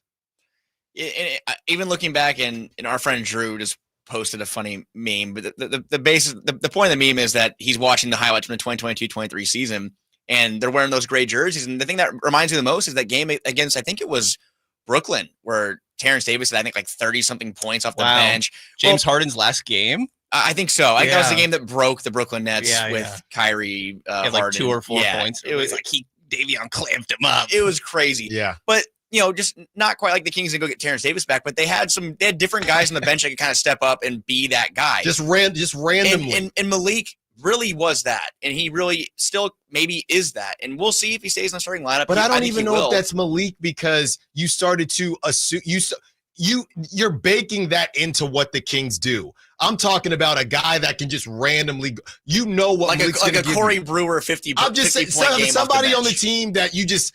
Hey, he could go off, right? And Malik, I guess that is Malik, but just a random guy that's going to give you 25. I feel like you already count what Malik is doing, even though he's coming off the bench. You're saying like how the Kings against opposing teams, it's like, how is this guy doing, X to us tonight? Yes. Like last night, it was Gabe Vincent. Gabe Vincent, right. Marcus Smart when they played the Grizzlies. Somebody who, hey, we're not counting on it, but we might get something. They have nobody like that on the bench. To be fair, Trey Lyles at times probably is a guy that other teams look at and say, Trey Lyles gave us 18 or 20 tonight. I haven't seen that in 2 years. He was on a pretty good run before he got hurt, just for the record. Doing all right. He was on a pretty good run. I think he was averaging like 9 or 10 points per game off the bench. That's not what I'm talking about. Okay, you want someone to score 35 points well, off the bench? I'm not saying that. I don't think it's offense, though. Because Jordan Poole did it 3 years ago. I'm not talking about Jordan Poole, but he did. What would Brandon Pajemski look like over here? Jack Harlow, what are we talking about? I got a 3-team trade. I bet. Do not pull that out, man. I'm not going to, but I'll tell you who it's involving. Oh, God, I do remember this. Save that for the deadline week when I'm not here. Okay. Yeah. No. You know what I won't say? I think it's defense, though. It's not offense. It's you need a guy that, instead of can you give me 25 points, it's can you give me 10 minutes guarding LeBron James? So Matisse Thybulle. Probably ideally more size, but that's fine. Mm-hmm. Dorian Finney-Smith. Cam Johnson. Is Torrey Craig somebody like that? And that's minor, and that's not enough. Isaiah Don't Stewart, get me wrong. Yeah, random stuff like that. I know the Pistons are showing promise, but Isaiah Stewart really would be a solid pairing with this team. Is DeAndre Hunter available? Is Patrick Williams available?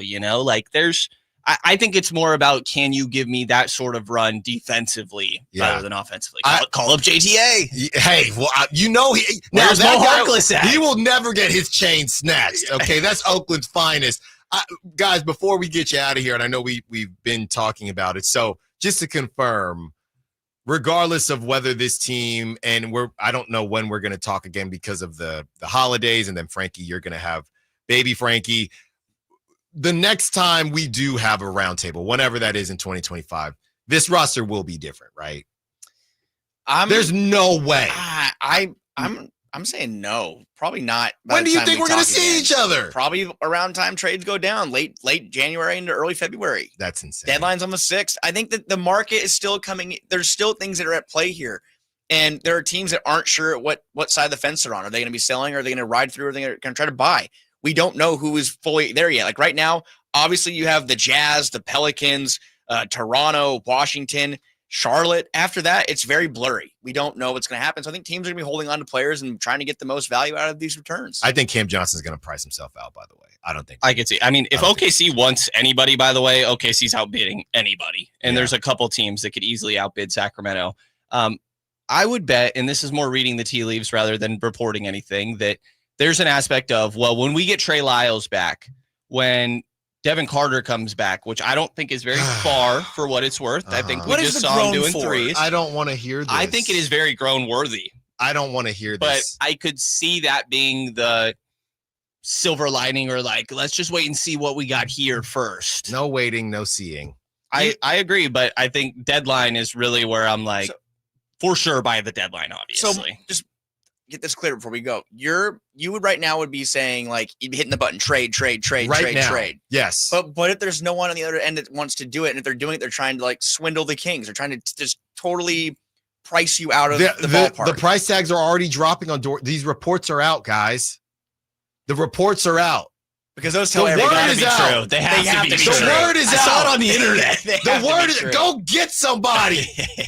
Go get somebody. All right. Frankie Cardicelli, Brendan Nunez. I guess we'll see you when we see you. Well, you're out next Friday, I think. So maybe we'll have Brendan. Maybe Thursday. Is this a package deal? You don't want me at Frank's? No, I said we'll have Brendan. Aren't you back next Thursday? Maybe next Thursday we can hop on. That's the 26th? Yeah. Yeah, I think I am there. There's a game that day too. We can and it'll be a different roster by then. I can guarantee you. Okay, that. well, All right, we'll see you next Thursday. Brendan Nunez, Frankie Cardicelli, 3-team trade, all coming up next week. And coming up on the other side, let's hear from the head of the snake. Is he still that? We hear from De'Aaron Fox. Allen Stiles, Sacktown Sports. The only place you'll find De'Aaron Fox is Sacktown Sports. Spins away from the defender. In the paint. Soft floater. That's a great play by De'Aaron Fox. Hey, Sacramento. It's De'Aaron Fox, and you're listening to the home of the Sacramento Kings, Sacktown Sports. Your local sports leader. Thanks to Total Wine, you saved more on all the gifts for the ones you adore. Wine, spirits, beers, all nestled on shelves. Curbside pickup and delivery available, and the lowest prices for over 30 years only at Total Wine & More. Drink responsibly. B21.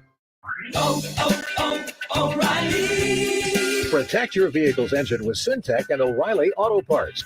Syntec Full Synthetic Motor Oil is formulated for today's engines to protect against wear and deposits. Get 5 quarts of Syntec Full Synthetic and a MicroGuard Select filter for just $32.99. In-store only. Limits apply. Learn more at O'Reilly Auto Parts.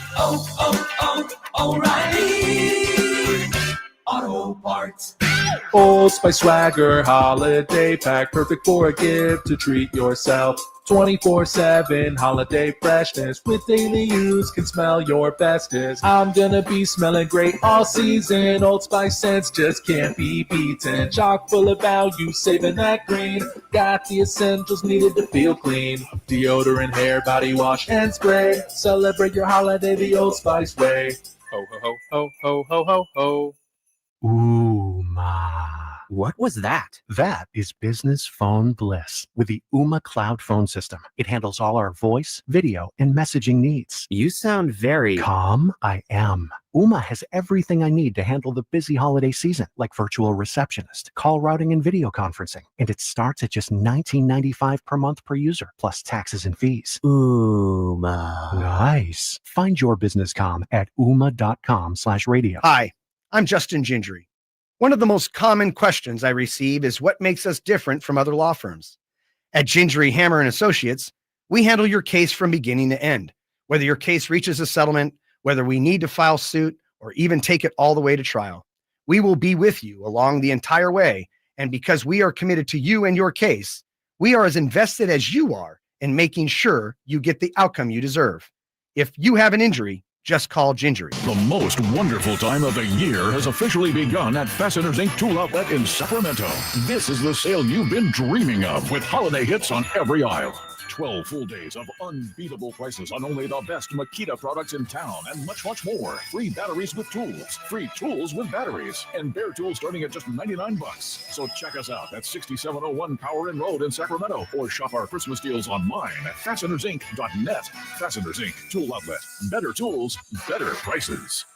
Hey, it's Carmichael Dave coming to you from my good friends at American Energy. Look, it's already cold outside. It's only going to get colder. American Energy wants to help you stay warm and make sure your system is operating safely. So right now is the time to take advantage of the $49 tune-up inspection. Normally $119, $49 right now, and that includes a full safety and duct inspection. And check it out. If your system's over 10 years old, and I'll bet it is, the tune-up, it's free. It's free from a company that's been in business since 1981, serving the greater Sacramento area. A+ Better Business Bureau. Check their Yelp, check their Google reviews. Don't take my word for it. Give them a call right now. $50 off your first recommended repair. If you need a new furnace, half off the price of a new unit. Check them out at theaeway.com and tell them Carmichael Dave sent you. Call 916-520-9990 now. You know, when it's all on the line, you need a big-time closer, and that's especially true when it comes to your garage door. And that's why I recommend National Garage Door, 638-4554. Whitey Gleason here for National Garage Door. Whether you're looking to repair an existing door or get a brand new one installed, you need National Garage Door. Family-owned and operated. They've been around since 1974 because service is their number one priority. National Garage Door are the region's BSE. It's broken spring experts. Styles, prices, and quality of the new doors will amaze you. Our garage door was starting to sound kind of, and that's not good. So Kevin from National Garage Door came out. He said patching up the old one was an option, but we're getting a new garage door. We're pretty happy about that. National Garage Door sells quality Rainer branded garage doors. They offer sales, service, and installation on all residential and commercial doors and operators. If you have garage door needs, old ones coming apart, or you're looking to improve your curb appeal, let National Garage Door come through for you in the clutch and be your closer. 638-4554, National Garage Door. Only one radio program captures the excitement of hunting and fishing as it happens. The award-winning California Sportsman with Sep Hendrickson. Only California Sportsman takes you where the action is. Live on the water, live in the blind, and live with the top pros and experts in outdoor sports. California Sportsman with Fishing Hall of Famer Sep Hendrickson is your premier destination for all things outdoors. Sep's Saturday Morning Outdoors. Ultimate Bass and California Sportsman, 5 a.m. to 8 a.m. Saturdays on Sacktown Sports 1140. KHD1 Sacramento, KYMX HD3 Sacramento. From the Power Business Technology Toshiba Studios. This is Sacktown Sports 1140.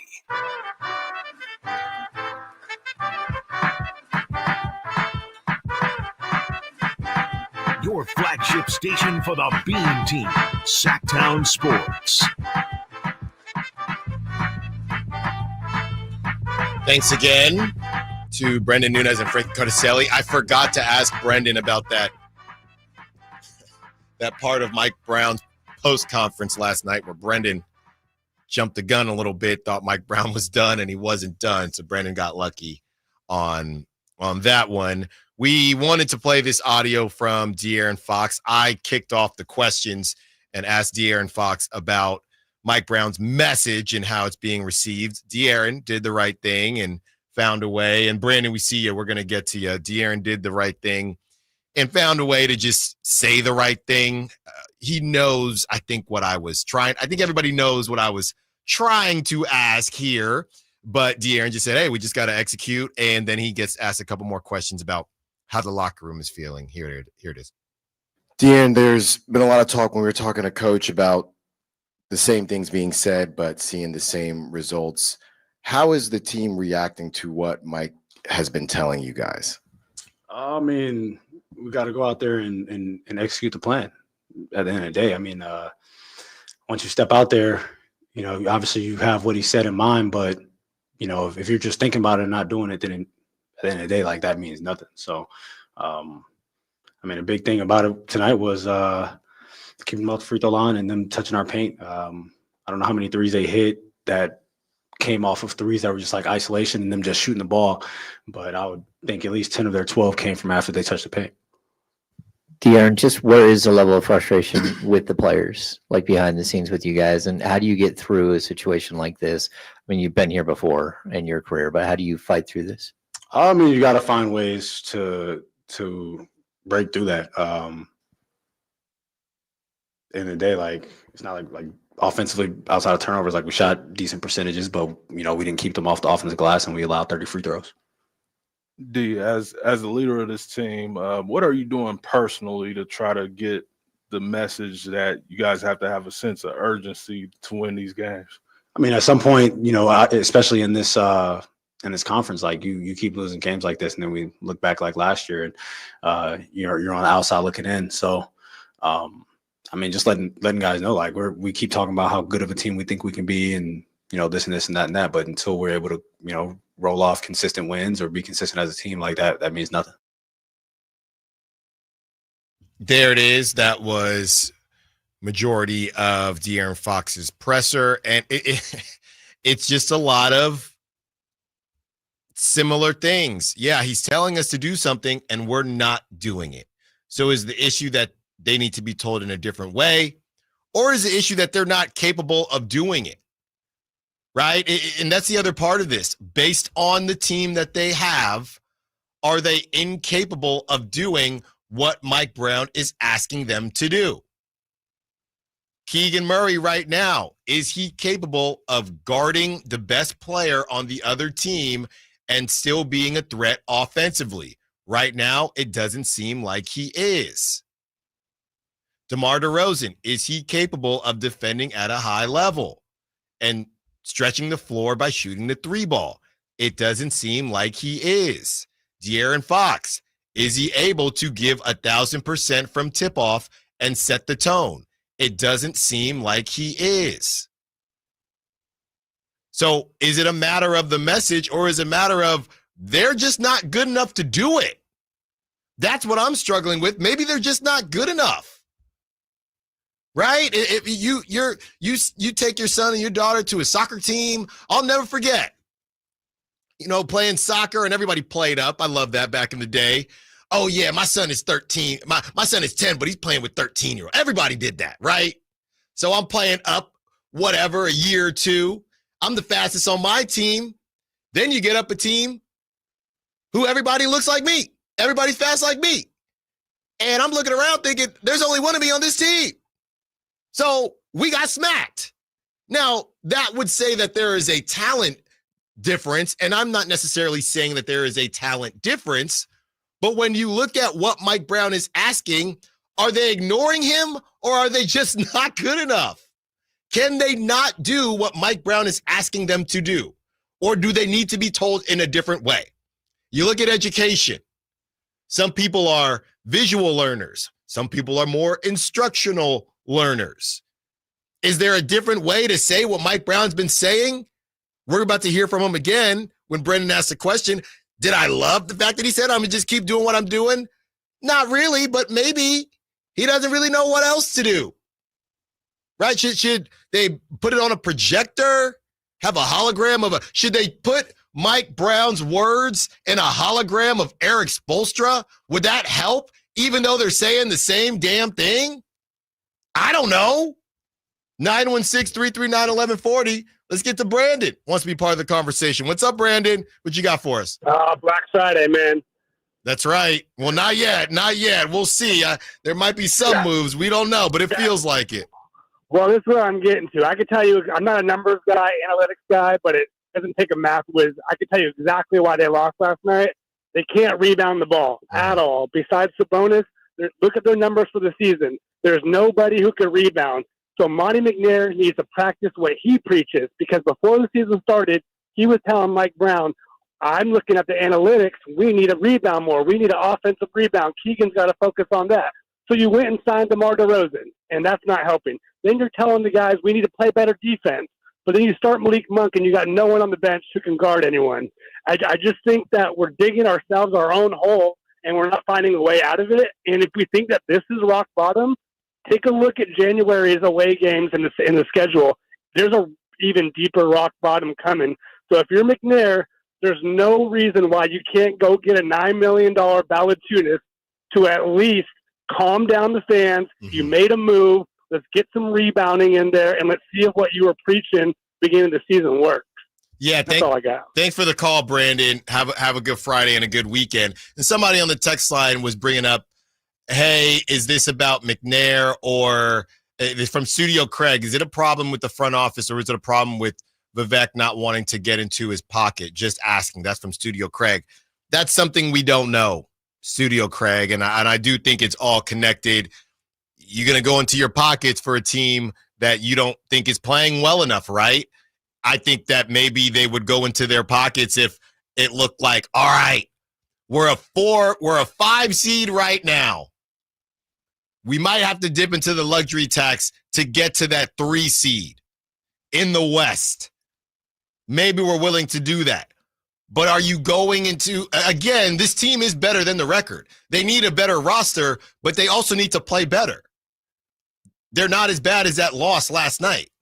So are you going to dip into your luxury tax just to get into the playoffs or just to get into the play-in rather? If you're looking to buy a car and you're going to pay more for a car, and I'm not going to use any brands here because you never know who could be sponsors, but if you are looking at a car that's essentially a tier 2, right, and there's a car that's a tier 1, and not to say the charge on the car is exactly the same, but are you going to overpay for a car that's just a little bit better than the car you currently have? Or are you more willing to overpay for a car that's brand new and, yeah, it's a little bit more expensive, but it's going to completely change how me and my significant other are able to commute? You're not going to buy a car that's more expensive and your car note goes up and it's just a little bit better. Because why would you do that? Right? If anything, you just start from scratch.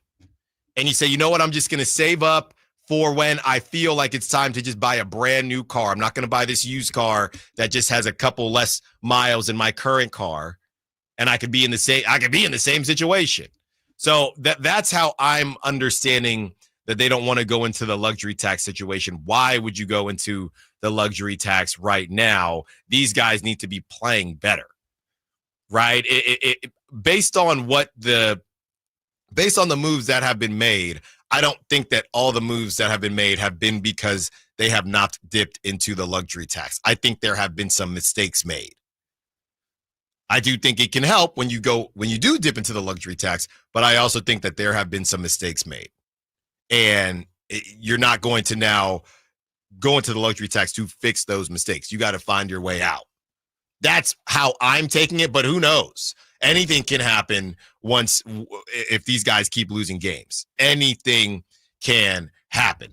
916 says, hey, Allen, there is no perfect player, but a great GM brings in other players that help cover up weaknesses. Sabonis can't rim protect or move laterally. I think he's a little bit better than we all think. He did a pretty good job against Jokic, all things considered. He continues to say, who did we bring in to help with that? No one. Fox is a bad shooter from 3. Seems like no one can shoot the 3 to cover for that. The team doesn't fit together. Bad GM decisions are killing us. That's from Jeff. Well, you're nailing on a couple things here, Jeff. And Fox is an improved 3-point shooter, but Keegan Murray has not shot the 3-ball well, and Kevin Huerter is starting to heat up, but he's been in and out of the lineup. Those are your 2 most prominent 3-point shooters. So in their mind going into the season, they did have guys that could take care of that. They did have 3-point shooting. Now the conversation is, now that they're not, hey, is Keegan going to start shooting better? Kevin Huerter has started to shoot a little bit better, but hey, is Keegan going to start shooting better? Or do we need to look elsewhere? And now it's turning into, we probably need to look elsewhere, at least for right now. This is too much on Keegan's plate, and he can't finish the plate. Like Thanksgiving, when you get that second plate and you didn't need it and you can't finish it, you need a to-go box. That's Keegan Murray right now. It's just, he can't do it. Not to say he won't ever be able to do it, but he cannot do it right now. Let's hear from the other side of Mike Brown's presser on the other side when we get back. Allen Stiles, Sacktown Sports. The quest for ring number 6 happens here on Sacktown Sports 1140. Bob Bolsho's went up and caught the ball. Touchdown! San Francisco! Listen on Sacktown Sports for all the 49ers action. Jennings went up and took it away. What a catch by JJ! He scored 3 touchdowns today. The quest for 6 lives here on your local sports leader, Sacktown Sports 1140. Some people just know they could save hundreds on car insurance by checking Allstate first. Like you know to check the propane tank on your grill first before hosting a tailgate. Let's fire up. Here, let me try. Seriously? You didn't check the propane? Who wants chips? Yeah, checking first is smart. So check Allstate first for a quote that could save you hundreds. You're in good hands with Allstate. Savings vary, subject to terms, conditions, and availability. Allstate Fire and Casualty Insurance Company and affiliates, Northbrook, Illinois. If you love to travel, Capital One has a rewards credit card that's perfect for you. With Venture X, earn unlimited double miles on everything you buy and turn everyday purchases into extraordinary trips. Plus, receive premium travel benefits like access to over 1,300 airport lounges where you just check in and chill out. Open up a world of possibilities with Capital One. What's in your wallet? Terms apply. Lounge access is subject to change. See CapitalOne.com for details.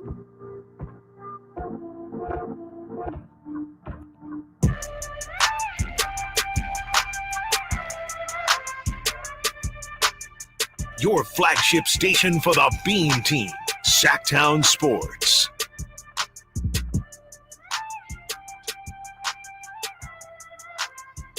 In 15 minutes, we will be joined by Jovan Buha of The Athletic, who covers the Lakers, to get the other side, since we're going to see him again. What did he see that he hasn't been seeing from the Lakers? What did the Kings unlock for the Lakers? So we will get the Lakers' perspective on that. I wanted to get to the rest of Mike Brown's sound, and he talked for a while, but we have Brendan Nunez's question as it really, if you're wondering what Mike Brown is going to do now as the team just doesn't seem to be reacting to what Mike Brown's been saying. Brendan asked that question, and this is what he had to say. Coach, a second straight game, and there's been a couple earlier as well where they're not executing the keys, as you're pointing out, or like the possession game that you emphasize a lot. As a coach, what do you do in those scenarios? I'm going to keep drilling it. I'm going to keep showing the film, and I'm going to keep demanding that they do it. That's what my job is. And sooner or later, I got to find somebody that can do it, do it consistently. So I got to keep searching. Mike, forgive the bluntness. No, you good. This week, kind of a lot of talk, not a lot of action. We've heard what your challenges are to the guys. They're saying the right things, at least in front of the media, and then we're not seeing the results necessarily on the floor. I know there's the contract that you have all the guys sign up saying they're 100% engaged and bought into what we're doing. Are you seeing that with this team action-wise other than just words? No, right. I mean, it's evident we're not seeing it action-wise. You know, I mean, it is what it is. And that's why, I mean, I didn't yell at the guys because there's nothing to yell about. They know exactly what we have to do, whether or not we go do it. And tonight we didn't go do it. You know, and so somehow, some way, again, starts with me. Somehow, some way, I got to figure out how to get them to do it by continuing to drill it, by continuing to show them on film. And if need be, I got to try to find somebody else that can do it. That was Mike Brown essentially saying, I got to keep searching. And that's why when I was on with Brendan and Frankie, they laughed. The question I wanted to ask, and again, there was question after question, and hey, I get it. We can't have Mike there all night, but I did not get to sneak in my question of, is there any part of you that thinks that this thing could go wild here in the next couple games? Are you willing to try something drastic? Because he says he's going to keep searching, but we're not really seeing. I mean, and I know, again, I've said it myself, but I'd love to see what Jordan McLaughlin can do. I'd love to see why these guys aren't good enough to play. That's where I'm at with this roster. Show me why. And I know Brendan agreed with some of the callers about Doug McDermott. We know defensively, but that was a specific situation. Show me why Jordan McLaughlin isn't good enough to get time. Show me, and Colby Jones has been getting time. Show me why Orlando Robinson isn't good enough to get time. Show me why Jay Crowder is a DNP. We might as well see. because you're losing games anyway. And the Denver game is one thing. But this Laker game, that screams, oh, y'all not giving it all. So I'm going to find somebody that will. Nick says, Brown needs to go old school. You don't execute, sound the horn, sub after sub after sub. 209 says, Jordan McLaughlin, come the hell on. What are you talking about? He's obviously not good enough. Okay, 209. So let's keep doing the same thing and keep losing. I literally sat here and said, I know it sounds crazy, but you can ignore that because I know there's selective listening out there. I get it. So we can talk about Monty, but until a move's made, I'm not going to sit here and talk about the non-moves being made for 4 hours because this team is good enough to win games. Monty or no Monty, this team should not be 13-15. So damn it, if Jordan McLaughlin got to be the guy that gets brought up, that's who's going to get brought up. Because the guys that are getting legitimate minutes aren't getting it done. And maybe they lose with him. I don't know. Probably. But what is the definition of insanity? Doing the same thing over and over and over again. You're frying these guys and you're losing. DeMar DeRozan at 35, his minutes shouldn't be matching his age. 35 minutes at age 35. Keegan Murray, 34 minutes on a bum ankle. Domantas Sabonis, 38 minutes on a bum back. Malik Monk, 37 minutes. De'Aaron Fox, only reason he was only at 35 minutes because he had 5 fouls with 6 minutes left in the third. So what is the answer, 209? Colby Jones, he's been getting time. Kid can't score at the NBA level right now. He can't. I wish he could. He can't. We understand that Monty McNair needs to continue to make moves. We understand that. We get that. But what are we supposed to do in the interim? You can't just keep losing games. Mike Brown can't keep losing games. This team, move or no move, should be better than 13-15. 2 things can be true. 3 things can be true. 4 things can be true. This team is better than 13-15. But they do need to make a move. They do need to make a move. That's what it is. Dawn Connect, y'all lucky Dawn Connect didn't go off. Or I would have had a field day. Absolutely. I think all of Sacramento. Oh my goodness. That's the last thing missing. Tomorrow night, Dawn Connect goes off for 15, 20 points. No. That is the last thing missing. We can't put that out there. We need to keep some semblance of sanity for that, because that would absolutely make everyone go insane. Everyone's already talking about it. I know. Like, we haven't even seen Devin Carter play, but we're still all talking about how good Dalton Connect is.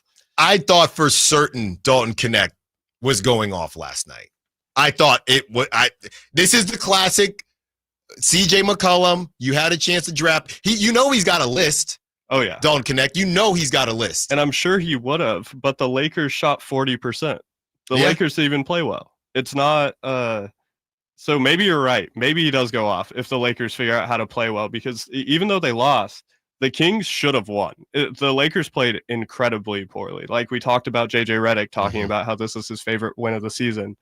It was a horrible loss. Yeah. For the Kings. Got to check back in on the free throw percentages. Feels like the Kings have come back down to earth. Domantas Sabonis missed his first 3. He went 1 of 4 on the night. He missed his first 3. They shot 68% from free throw. That's more like it. That's what we're used to. So 15 of 22 from the free throw line. I think what we're slowly realizing is the margin of error for the Sacramento Kings is so slim. Yes. Like, they played very well against Denver and still lost the game. And you can't even really put your finger on where they could have done incredibly better with the roster. It's a roster construction thing. It is. And I do think that they can play better, but it's such Mike Brown has to pitch a shutout every single game. Got to make all the right decisions. They have to almost every game.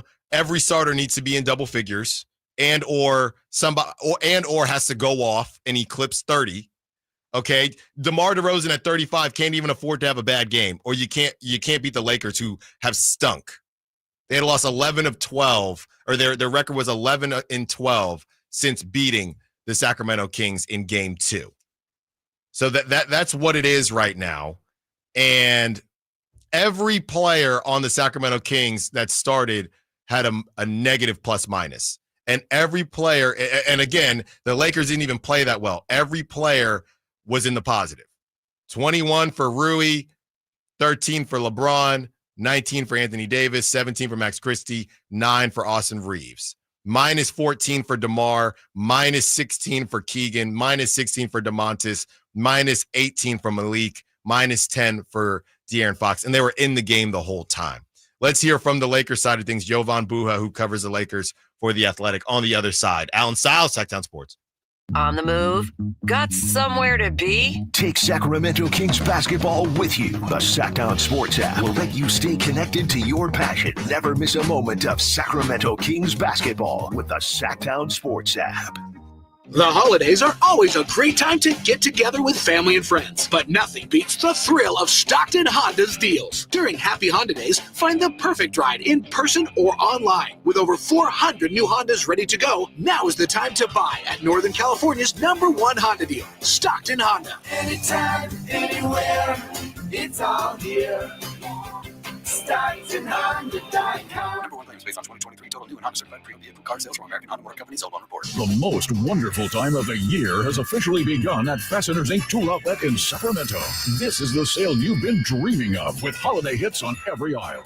12 full days of unbeatable prices on only the best Makita products in town, and much, much more. Free batteries with tools, free tools with batteries, and bare tools starting at just $99. So check us out at 6701 Power Inn Road in Sacramento, or shop our Christmas deals online at fastenersinc.net. Fasteners Inc. Tool Outlet. Better tools, better prices.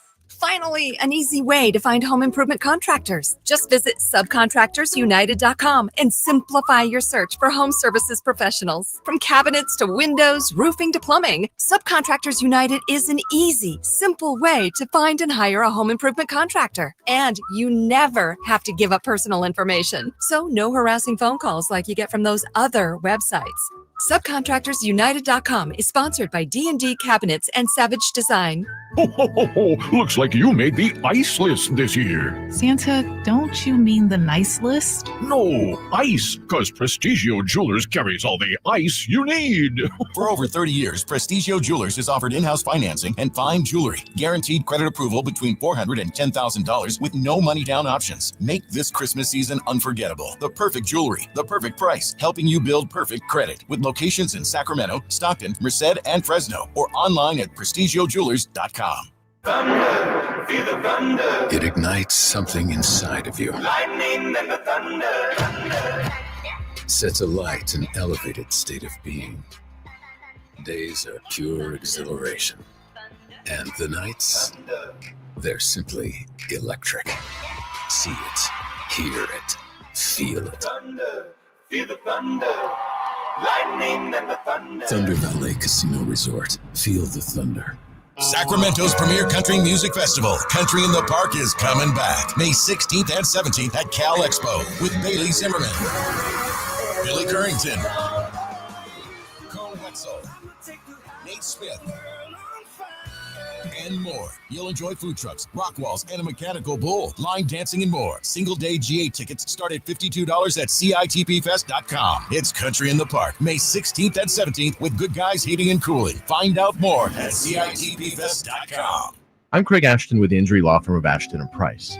It may sound contradictory for a personal injury firm to wish you a safe holiday season, but we at Ashton & Price wish that no one has to suffer an injury in an automobile collision. But if you're an accident injury victim, you can lean on Ashton & Price to do all the legal legwork and introduce you to the best medical care providers in the area. So during this holiday season, you can focus on your health and your family. So from all of us at Ashton & Price, we advise you to have the happiest and safest of holidays. Remember, for the best advice, don't think twice. Call Ashton and Price. It's Capital Casino, Sacramento's #1 poker room. And guess what? Primetime football is back. Capital Casino is giving away $500 per game in high hand bonuses for every Sunday, Monday, and Thursday night primetime game. As always, offering the best food, the best service, and the best action with the most variety of games in the region, conveniently located in downtown Sacramento. So check them out, Capital Casino, and always remember to gamble responsibly. 1-800-GAMBLER.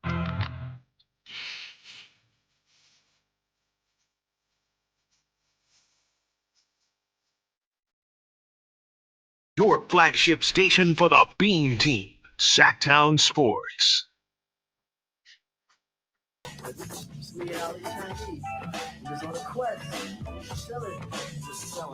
We are working to get Jovan Buha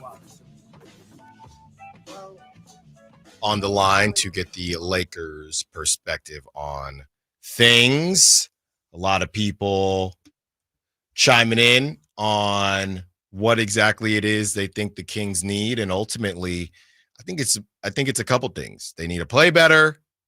They need a couple better players, just being honest, and they can still get back on the right track. Let's take a look here at the standings and just see if this whole thing is absolutely cooked. And the Kings right now are the 12 seed. They've been the 12 seed, feels like, for a very long time. They are 13-15.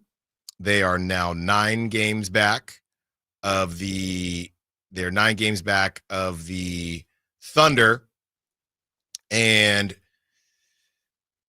let's see here. The Grizzlies are in the 2 seed at 19-9. The Rockets are in the 3 seed at 18-9. The Mavericks are 17-10. So, I mean, 5 games, right? And I know last couple weeks ago, I said 5 games is a big deal, but that was because I just thought it could get worse, right? And I don't know. I guess we're okay. Is it time to eliminate the 1 seed? Is it time to eliminate the 2 seed? Is it time to eliminate the 3 seed? Maybe realistically it is, but I do think that there's still a path. I mean, you look at 5 games, and that's what Brendan was saying during the roundtable. You're about 5 games. You're 5 games out.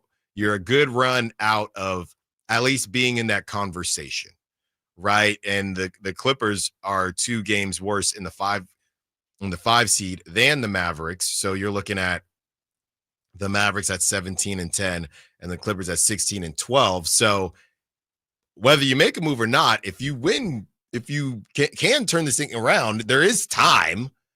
But each game you lose, as I always say, you have to make up for it. So not done yet. They could still easily not be in the play-in. And that old adage of if they do get in, the conversation would be that they have been playing at a high level to get in, and they're hot going into the playoffs. So there's still something to be said there, but make no mistake about it. I am not saying that they're going to do it. I'm just saying that technically they could do it. Technically they could do it. So anything is possible there. Lakers are 15-12 in that 7 seed. The Nuggets are barely staying away from the play-in at 14-11. So a lot of teams, and they're the teams that you don't necessarily believe in. The Clippers still don't really know when they're going to get Kawhi Leonard back. They're the 5 seed. The Mavericks, they got really hot. And the Mavericks were in the dumpster a little bit to start the season. They got really hot, 17-10. Now they're the 4 seed.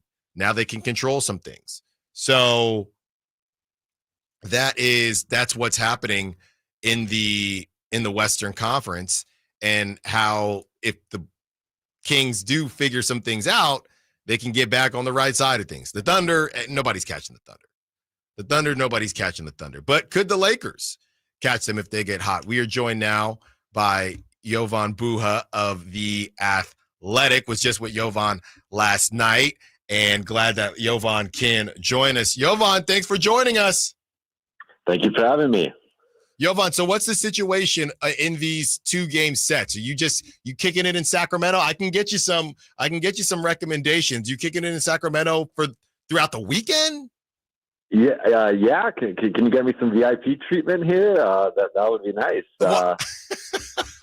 I will say I'm here till Sunday morning. I will say with the Lakers winning, it might have been easier to get you VIP treatment if the Kings were winning, not losing.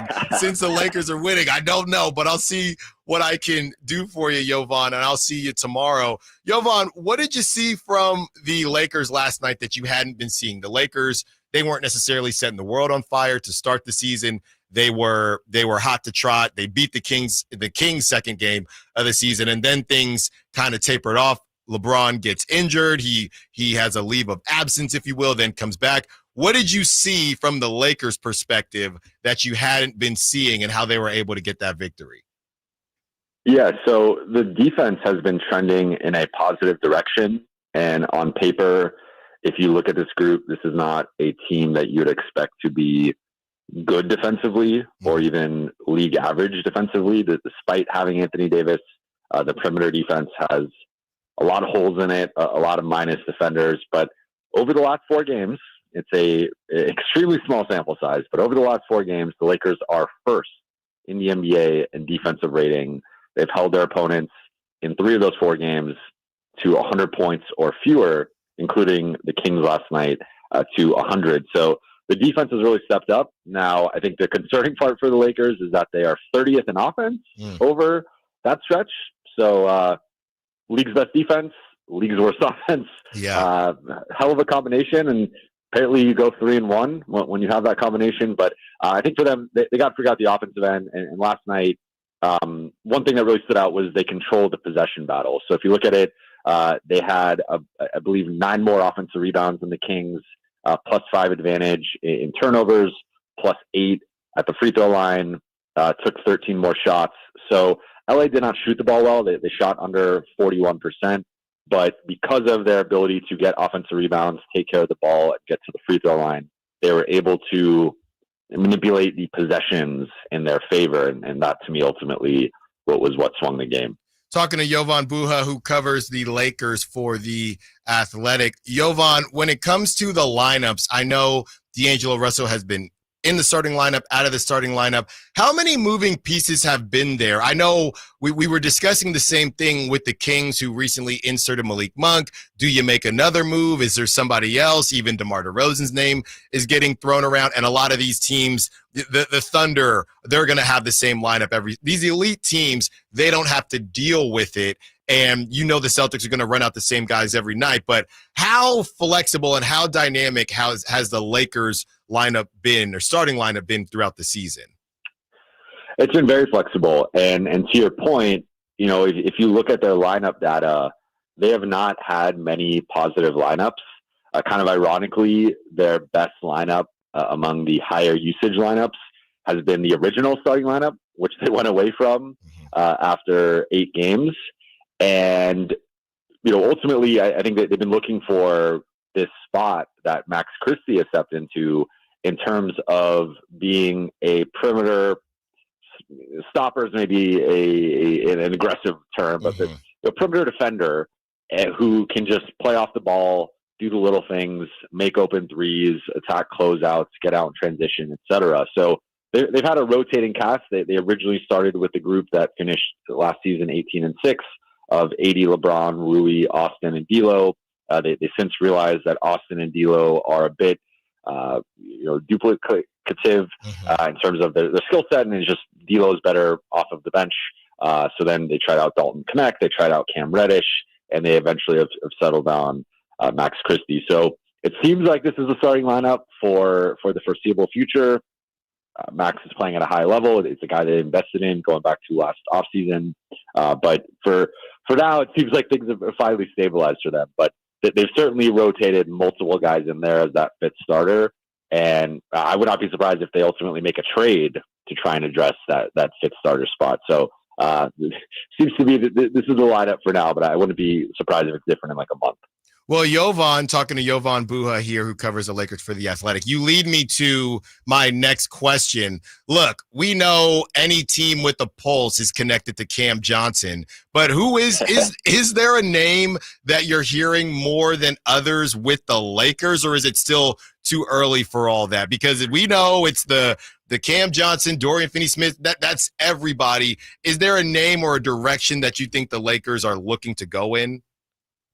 The name that they've been linked to since last summer is Jonas Valanciunas. He was interestingly on LeBron's list of free agents that he would take a pay cut for. It was a bit surprising to me because when you look at the other names on the list, it was James Harden, Klay Thompson, DeMar DeRozan, and then Jonas Valanciunas. It's kind of like that meme where it's the soldiers and the clown, and one of the things is unlike the other. Right. That was Jonas Valanciunas, but apparently he has a fan in LeBron, and we know that this is a group that has been looking for another center to either play alongside Anthony Davis or to come off the bench and support him as a backup. And they've tried out different guys, and so in a rotating cast, they also currently have some injuries to Jackson Hayes and Christian Wood. So I would say that the center spot, whether it's Jonas Valanciunas, Walker Kessler is another guy they've been interested in, though the price has been high. It's Robert Williams, the third from Portland. He's injury prone. He has a double-digit salary contract, but what's the price for him? So I think those types of guys are guys they're looking at. And then, as you mentioned, Cam Johnson, Dorian Finney-Smith. They've needed 3-and-D wings. Really, it goes back to an almost trade with the Sacramento Kings, where right before they did the Russell Westbrook trade, they were at the 1-yard line with the Kings on the Buddy Hield trade, and they would have been sending out Kyle Kuzma and Montrezl Harrell and keeping KCP. And that's kind of a what if now, because they end up doing the Russ trade Kuzma, trade KCP, let Alex Caruso walk, and since then they've really struggled to find those two-way perimeter guys, and that's a big position that they currently need. You mentioned Boston, OKC, like those teams have multiple of those guys, including OKC having Caruso. So that's a big need for LA as well. But I think they're going to be active. It just comes down to, my understanding is are they willing to put the picks on the table? Or is it one pick? Is it both picks? How aggressive are they actually with the draft capital? Because ultimately they've got some expiring contracts, but no one's really trading with them for those contracts. They're trading for them with them for the picks. So it's just a matter of what's their appetite to actually put those picks on the table. Yeah, Jovan, before we get you out of here, and great stuff as always, real quick, and I know, and I want to get your take because it's from the outside looking in. What have you made of the Kings? You got to watch them. They've played the Lakers a couple times now. You've got to watch them when they play the Lakers. What's your take on the Kings, or what do you think the Kings might need? Yeah, I think they probably need, similar to the Lakers, another one of those bigger two-way perimeter guys. I think compared to the Lakers, especially, I thought the Lakers backcourt guys were able to dictate things a bit last night with their size and their athleticism. And the Lakers don't honestly have a lot of size and athleticism, but in comparison with the Kings, at least from a physicality perspective, I thought they were able to dictate things. So for the Kings, it's a lot of 3-guard lineups. Obviously, they've been leaning more into the offense recently rather than the defense. So I think if there was a way to get another 3-and-D type guy and maybe flip one of the guards into that position, and a guy in that 6'6" to 6'9" range, I think that would go a ways. And if you have some type of lineup of Fox, DeRozan, that player, Murray, and Sabonis, I like that 5-man lineup a lot more than some of the 2 or 3 small guard lineups that they've been throwing out. Jovan Buha, be sure to follow him on social media. He is great. He covers the Lakers for The Athletic. Jovan, hopefully y'all got your win and you don't need another one. But either way, shoot me a text, man. If you need some recommendations, whatever you got a taste for, I can hook it up for you. I can get you the spot and make sure that you have a good time up here. Thanks so much, Jovan. We'll talk to you soon. Appreciate it, Alan. See you tomorrow. That was Jovan Buha of The Athletic, who covers the Lakers for the Athletic. Great stuff there. I think getting the outside perspective is always nice. We got to get to a break on the other side. Where do the Kings go from here? And then we take a brief respite from the Kings before we get into our Lakers preview and Pacers preview that's coming up this weekend. And we have some football to talk about as well. Allen Stiles, Sacktown Sports. You never know what you might hear when listening to a Sacramento Kings game. Out of Keegan, going for another triple. Man, is he feeling it. Keegan, can he do it? Yes, there's number 11, Keegan Murray. Keegan steps back. He just knocked down his 12th three-pointer, a Kings franchise record. He's got 45 points. Never miss a moment of Sacramento Kings basketball with Sacktown Sports and the Sacktown Sports app. Get ready for Sky River Casino's $1 million Mega Spin, where every play could lead to $100K. Earn entries playing your favorite slots and table games for a chance to spin the wheel and win up to $100,000 cash. Snag a free daily entry at our promo kiosk. Plus, score 100 bonus entries every Tuesday and Friday. The thrill begins Saturdays starting October 5th through December 21st for a chance to spin your way to $100K. Visit skyriver.com for details. Gambling problem? Call 1-800-GAMBLER. Must be 21 or older. Only one radio program captures the excitement of hunting and fishing as it happens. The award-winning California Sportsman with Sep Hendrickson. Only California Sportsman takes you where the action is, live on the water, live in the blind, and live with the top pros and experts in outdoor sports. California Sportsman with Fishing Hall of Famer Sep Hendrickson is your premier destination for all things outdoors. Sep's Saturday Morning Outdoors. Ultimate Bass and California Sportsman, 5 a.m. to 8 a.m. Saturdays on Sacktown Sports 1140. Hey, it's Carmichael Dave for American Energy Heating and Air with a question. Have you recently had a technician diagnose your HVAC system and you were a bit surprised at how much it cost? Or did something seem off about their quote? Because at American Energy, they take pride in giving you honest, straightforward solutions to get that system up and running. Have their qualified technicians come out and give you a free second opinion. It's free. You got nothing to lose but some dollars off of that original quote. They're making the uncomfortable comfortable. They've been doing it since 1981, serving the greater Sacramento area. A+ with the Better Business Bureau. That's why they keep having customers coming back for more and more and more. You can call them and set that appointment at 916-520-9990. That's 916-520-9990 or AmericanEnergyAir.com.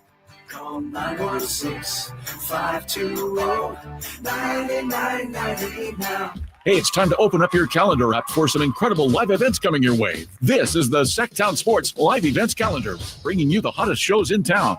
Kick off 2025 with country superstars Dylan Scott and Jackson Dean. They're hitting the stage at Thunder Valley on January 10th for a night of hot country hits. Then on January 11th, laugh until your sides hurt with comedy legend Bill Engvall. He's performing live at Thunder Valley, a show you won't want to miss. And the one and only Justin Timberlake is bringing electrifying energy to the Golden One Center on January 15th. This is your chance to see an icon in action. For a more intimate vibe, catch Bryce Vine at Ace of Spades on January 25th. It'll be an unforgettable night of alternative hip-hop. And finally, looking ahead to February 20th, Old 60 lights up Ace of Spades with their unique blend of rock and soul. Get your tickets now because these shows will sell out fast. For details and updates, visit sacktownsports.com. And stay tuned. This is your ticket to the best live entertainment in the 916, the Sacktown Sports Live Events Calendar. Yeah, that's my girl. Dylan Scott, Country Till I Die Tour. That's my girl. Platinum selling artist Dylan Scott. With special guests Jackson Dean and Avery Anna. You just can't have mine. Thank God she loves me. God knows I got so lucky. Friday, January 10th, 7 p.m. The venue in Thunder Valley. For tickets, visit ThunderValleyResort.com. It's time now for your 49er injury report, brought to you by the offices of J.G. Winter Law. In the game versus Los Angeles, the 49ers got back two key defensive players in defensive end Nick Bosa and linebacker Dre Greenlaw. Greenlaw, however, experienced Achilles soreness and played little in the second half. Also, safety Javier Brown left in the second half with a groin injury. Niners lose 12-6 to Los Angeles and fall to 6-8 on the year. Next up for the 49ers, it's Miami. Serious accident. You deserve the law offices of Jeremy Winter. 877-637-3237. Jeremy lost his mother in a car accident and knows firsthand the pain caused by tragedy. That is why he became an attorney to fight for others who are going through a tragedy. If you've been seriously injured in an accident, you deserve more. You deserve better. You deserve Jeremy Winter. 877-637-3237. Calling all football fans, join us at Tom's Watch Bar for an exclusive San Francisco watch party on Sunday, December 22nd versus Miami, complete with 360-degree viewing, surround sound, MCs, giveaways, and prizes. See you there.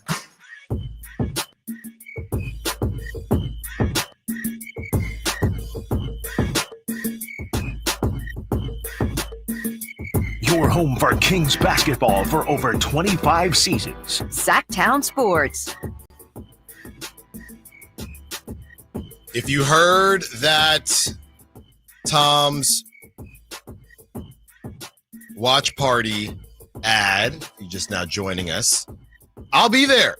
I will be hosting for Niners Dolphins. So come say what's up. I'll be there between 1 and 3, December 22nd, Sunday. So come say what's up.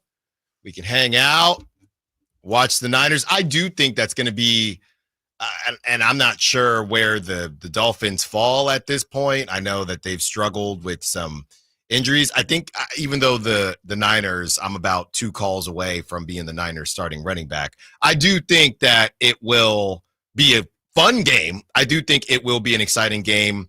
I got to check the Miami weather, but I do think that'll be a random fun game and just a good watch. So come on out, Tom's Watch Bar, Sunday between 1 and 3. I'll be out there watching the Niners, hopefully take care of business. I just found something very, very fascinating.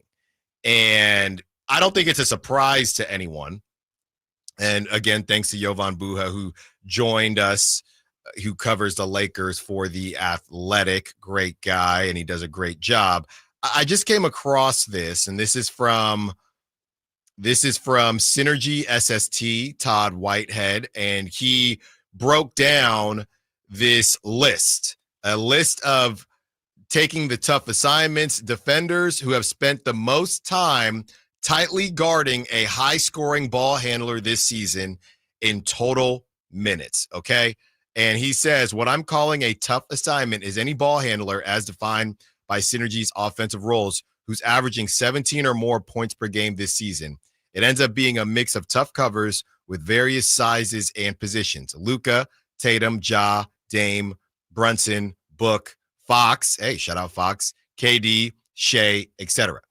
Okay, so he has 14 players here. I'm going to go through them. Number 14, Cody Martin, with 69 matchup minutes against one of those tough players to guard, the toughest assignment. 69 toughest assignment minutes. Jaden McDaniels, 70 toughest assignment matchup minutes. Number 12, Derek White at 76. Number 11, Dylan Brooks at 84. Number 10, Derek Jones Jr. at 85. Number 9, Jalen Suggs at 85. Drew Holiday at number 8 with 91. Number 7, OG Anunoby with 95 matchup minutes. Number 6, Lou Dort, the Dortcher Chamber, 103 matchup minutes. Number 5, Christian Braun with 105 matchup minutes. Number 4, Keegan Murray with 108 matchup minutes. Number 3, KCP, Kentavious Caldwell-Pope with 113 matchup minutes. Number 2, Tamani Kamara with also 113 matchup minutes, but he plays more minutes per game than Kentavious Caldwell-Pope, so they have him above him. And number 1, Dyson Daniels with 142 matchup minutes taking the toughest assignment. Dyson Daniels, I'm sure they're going to come up with a nickname for him. But how about Keegan Murray sitting at number 4? Now, let's go back through this list and figure out how many of these guys are the third, fourth option, or you're also being counted on to score, right? At a high level like Keegan is. Cody Martin, Jaden McDaniels, Derek White, yeah, I think they like what they get from Derek White. Yeah, he's like a 20-point per game scorer. I think they get surprised at what they're getting from Derek White. But yes, I think now they count in what Derek White's bringing. Dylan Brooks, Derek Jones Jr., I guess because the Clippers need guys. Jalen Suggs, I would say more now because of Kawhi, Paolo Banchero being out, but I don't think that's why they brought in KCP. They've been looking for somebody so that it doesn't have to be Jalen Suggs. Yeah, he's more of like a half-court ball handler, playmaker kind of guy on offense. Exactly. Drew Holiday, kind of similar to Derek White. One of y'all got to do something, right? Because you got Jaylen Brown and Jason Tatum. We just need one of y'all to do something. And often they both do something. Yes. OG Anunoby, not really, not anymore, bringing in Karl Anthony Towns. Yeah, I'd still say on that offense, he is pretty close to the third option since Mikal at the beginning of the season didn't play very well. He wasn't supposed to be. Yeah, he wasn't supposed to be. Lou Dort, no. Christian Braun, he's been a surprise, but not really. I don't think that. Yeah. And then you have Keegan Murray, obviously. KCP, he was supposed to do both, hasn't really turned out. Tamani Kamara, that team stinks. And Dyson Daniels, I would say kind of no. No, he's there to match minutes with the best player at all times. So out of that 14, Keegan is probably one of 5 who is also asked to do things offensively. And we can continue to boil this down, and it would probably be Keegan and Jalen Suggs if you also look at their age, right? Because Drew Holiday's been in the league. Derek White's been in the league. A lot of these guys being asked to do both have been in the league. KCP's been in the league. I'm looking at Keegan Murray and Jalen Suggs, who are both under 25, who are being asked to do both. And again, Jalen Suggs with the injury to Paolo Banchero. And then you boil it down again, and Keegan's at number 4, and Jalen Suggs is at number 9. So this is something I find extremely fascinating as we discuss Keegan Murray. And again, too much being put on his plate. Keegan needs to be down there with Derek White at 14 and Jaden McDaniels. Those guys are at 70 minutes, 80 minutes. Keegan's at 108 minutes of high-level matchup minutes. No wonder he can't shoot. No wonder he's not thinking about offense. And they're all on wildly different teams than the Kings. Yes. And the Kings need Keegan more than I'd argue. Like, Derek White can have 5 points in a game, and that's completely fine. But like we were talking about earlier, the margin of error for the Kings is so low that Keegan needs to guard at this level and score 15 at least, I'd say, something like that. And it's just a wildly different situation, even compared to Orlando. I think that Jalen Suggs could do less than what Keegan needs to do, and Orlando can still win games. That's partially because they're in the East. But sure.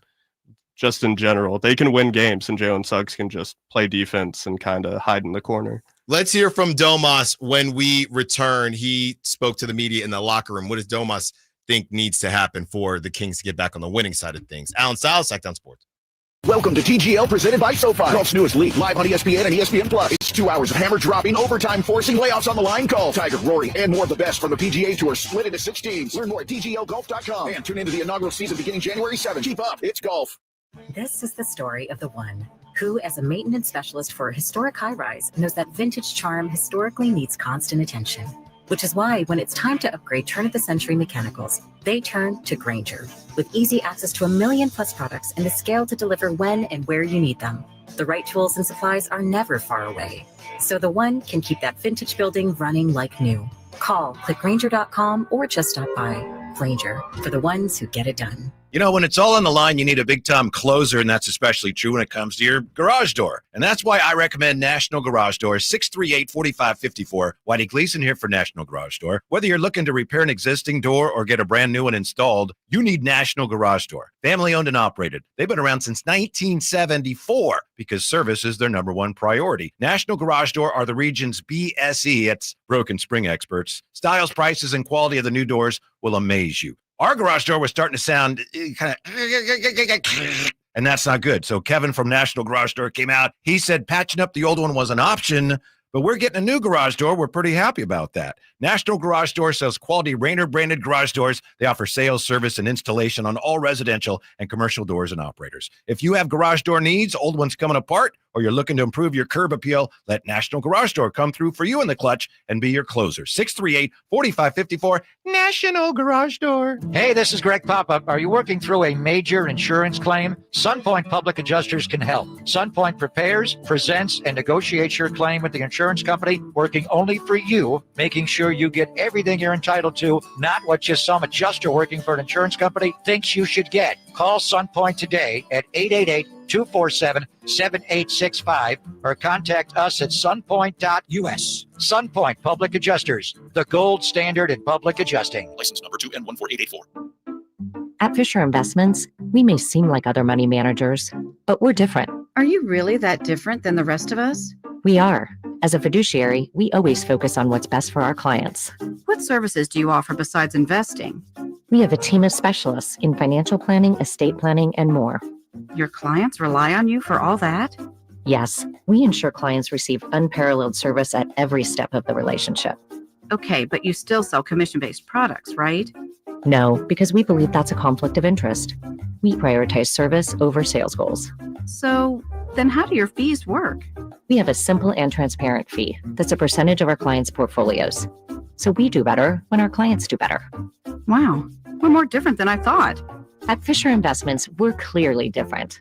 Learn more at fisherinvestments.com. Investing in securities involves the risk of loss.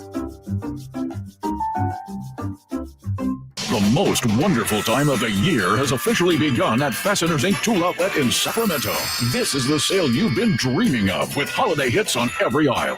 12 full days of unbeatable prices on only the best Makita products in town and much, much more. Free batteries with tools, free tools with batteries, and bare tools starting at just $99. So check us out at 6701 Power Inn Road in Sacramento or shop our Christmas deals online at fastenersinc.net.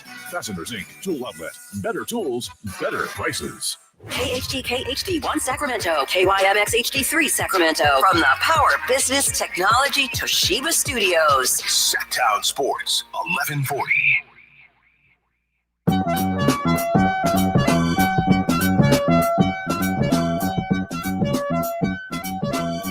Live and local, 6 a.m. to 6 p.m., Monday through Friday. Sacktown Sports. One more hour with you. Allen Stiles, Sacramento Sports, taking up to 2 p.m. Anthony behind the glass for us, been doing a great job for us. One more hour to glory, one more hour till the weekend. Well, if the weekend doesn't start at 2 for you, the Drive Guys will get you there. And for a lot of people, it's their last full week of work. A lot of people at least have a day or two off next week for Christmas, and it's going to be great. I'll be in on Monday. I think we all have off Tuesday and Wednesday. I will be back on Thursday, and then I'm going to start my weekend a little earlier on Friday. So I won't be in on that Friday, and then I'll take New Year's Eve off, but pretty much that's it. That is it. I will be with you as I think something's going to happen. I think something is going to happen, and it could be today. It could be after the game tomorrow, but I do think something will happen with this roster. But let's talk about who's currently on the roster. Here is Domas on the game and just the state of the team right now. Slow start is kind of part of the problem. Just what do you make of coming out a little slow there? Honestly, it seems easy. We just got to come out and play tough or play locked in with energy, but we haven't been doing that, and we all just got to find out a way to get ourselves ready so when the jump ball comes, we're actually there, as one of like the stars and leader of the teams, is there any aspect that you feel like you can try to do to help accomplish that? Yeah, just try and make it easier on my teammates. I'm on defense, be the anchor, and try and help everyone out, and on offense do my job. I feel like if everyone tries to do their job individually, it's gonna work out. Domas, where do you see the disconnect between what you guys want to accomplish and what you guys are accomplishing at this point? I feel like tonight was the same thing as Denver. Bad start, and then bad finish, So I don't know. Today overall, I just feel like we played a bit soft, compared to how we played against Denver. I feel like everyone in general, me first, feel like I play a lot tougher. So that's something we got to change for next game. Are you guys holding together here in the locker room? Do you guys feel like this is still something that you guys can pull together? Oh, for sure. Someone just told me we're still 3 games out of 5th, I think it is. You know what I mean? So we just got to keep believing, inside locker room, the guys are connected. We all love each other. We all know we're good, and we just got to do the little things to take that next step. Where's the just level of frustration? Obviously we want to be better, but we're not going to get frustrated, because we've done that last year, and we're trying to learn from previous things, and we just got to stick together and be positive. Right now we're not that good, and we got to be better. How's the back feeling? Did you come up and all? Yeah, second quarter, it kind of hit me a bit there, so second half was a bit worse, but we're just taking care of it, So. Thanks. That was Domantas Sabonis, Domas, on the team, his back, how he's feeling. And he is right? I mean, I'm double checking here. Yeah, they are 3 games behind the Clippers in the 5 seed. But look, I think, again, we were all hoping that the 5 seed would be getting talked about maybe in February. All right, well, we can still get 3, but 4, 5, 6, safe, right? This just feels very similar to last season and maybe even worse than last season. He's not wrong, but you should probably start winning some basketball games. And now you need other teams. They're going to lose games, but now you need to get hot, as maybe some other teams. The Lakers had been scuffling. They figured it out. The Timberwolves, that's a team that I think is maybe one of the only teams, because I think the Suns are going to get a pass because of their injuries as well, even though the Kings have been injured. But the Timberwolves, I mean, you trade away Karl Anthony Towns, and they're 14-12. Anthony Edwards is saying we have no offensive identity.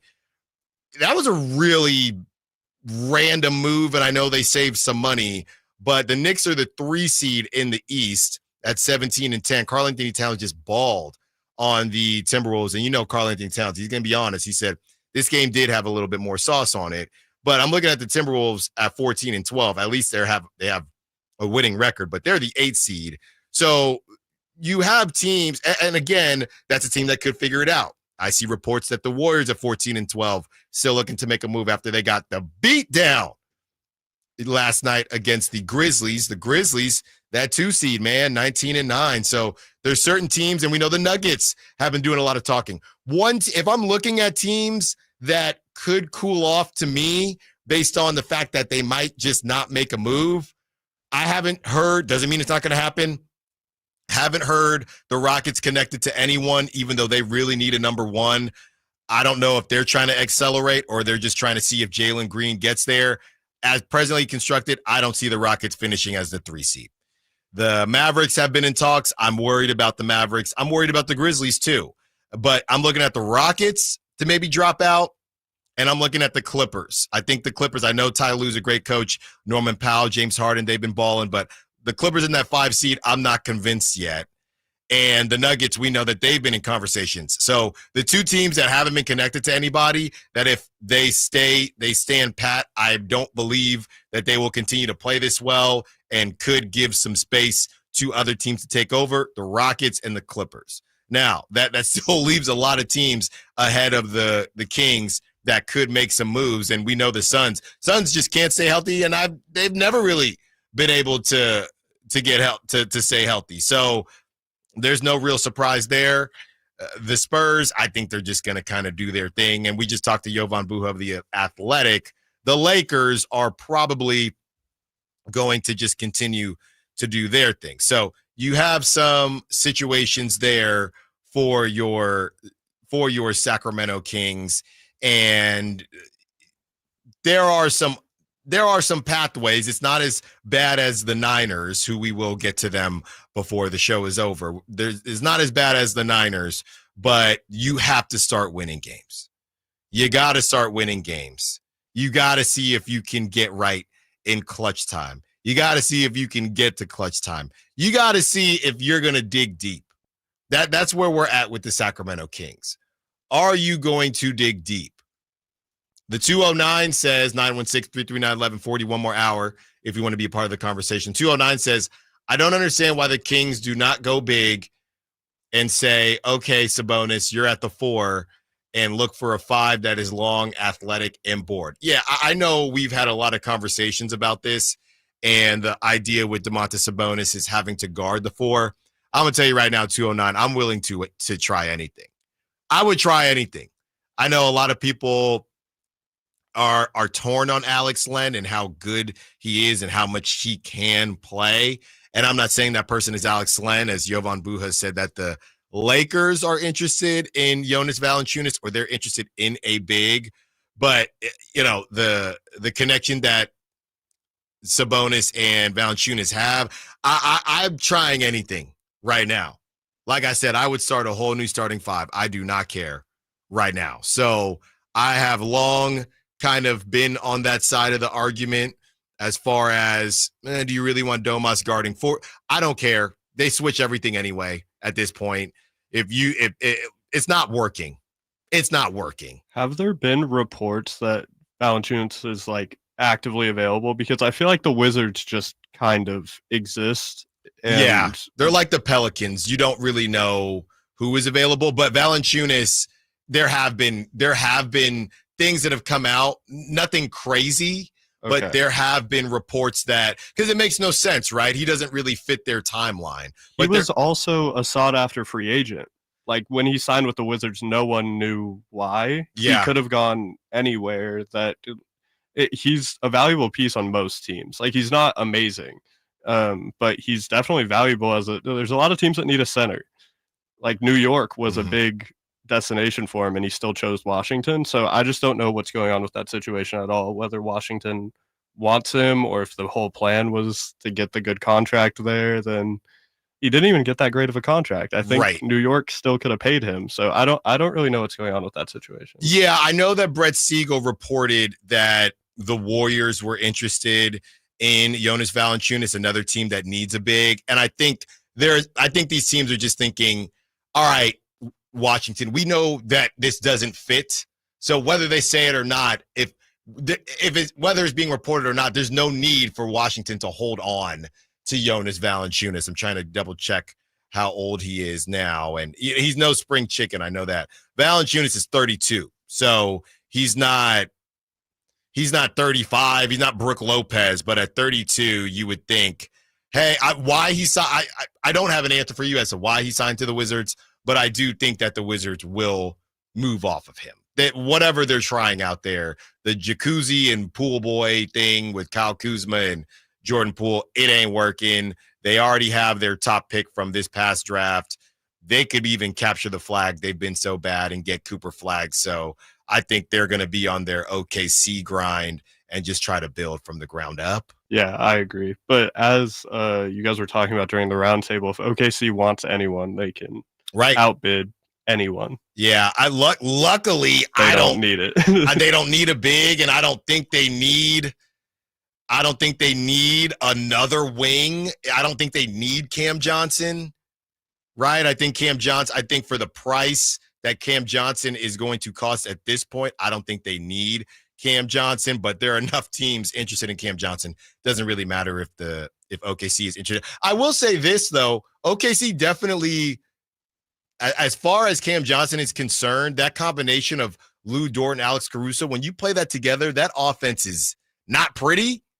You got to get Chet back, which they will, but they might be looking for another scorer. No, definitely. But the issue with Cam Johnson is the Nets just got a haul for Mikal Bridges that I don't think made sense for any other team to give them, and that's probably the basis for what they're going to go on for Cam Johnson. It's definitely less. I think he's worth less. But I think that that's still a precedent that they're probably going to look for. They're like, well, I got this for this other guy. You have to give me at least this. Like, it was 5 picks, I believe, from the Knicks. Yeah. Plus just some filler, I believe. I don't remember. It was Bogdanović, who's pretty good. So the Kings could use Bogdanović right now. But that's the other interesting thing is the market's weird right now for players because there's not a lot of available players. Yeah, let's get into some NFL on the other side.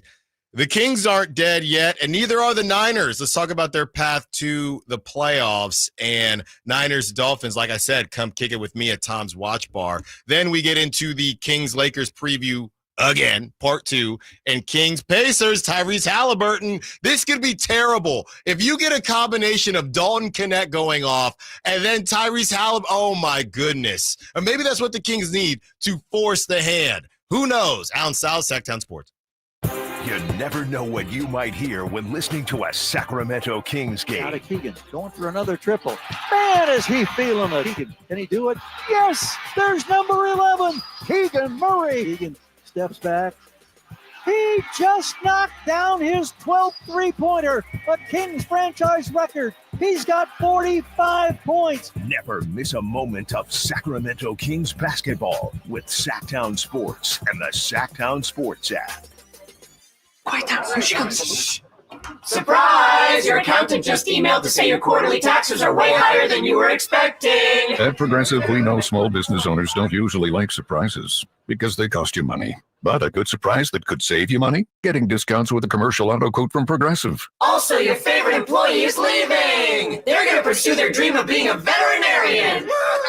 Surprise yourself. See if you can save in as little as 7 minutes at ProgressiveCommercial.com. Progressive Casualty Insurance Company and Affiliates. Discounts not available in all states or situations. A Gain Scent Bead story.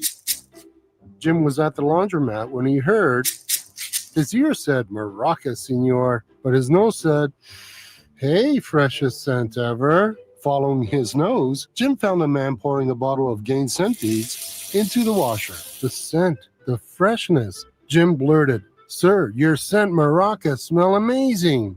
Actually, Jim, most noses call them Gain Scent Beads. Try Gain Scent Beads. Way fresher than detergent alone.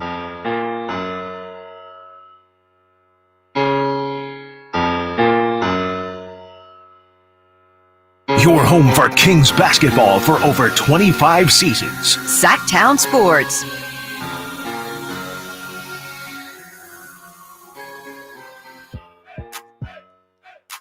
See, this is what they need. Can we get a play? And I'm going to be very careful here. Allen Stiles, Sacktown Sports, taking up to 2 p.m. I'm not saying it's a curse because we already have the Royale thing. But if you've been to a game for the Sacramento Kings, they might need to chill a little bit on the Kendrick Lamar.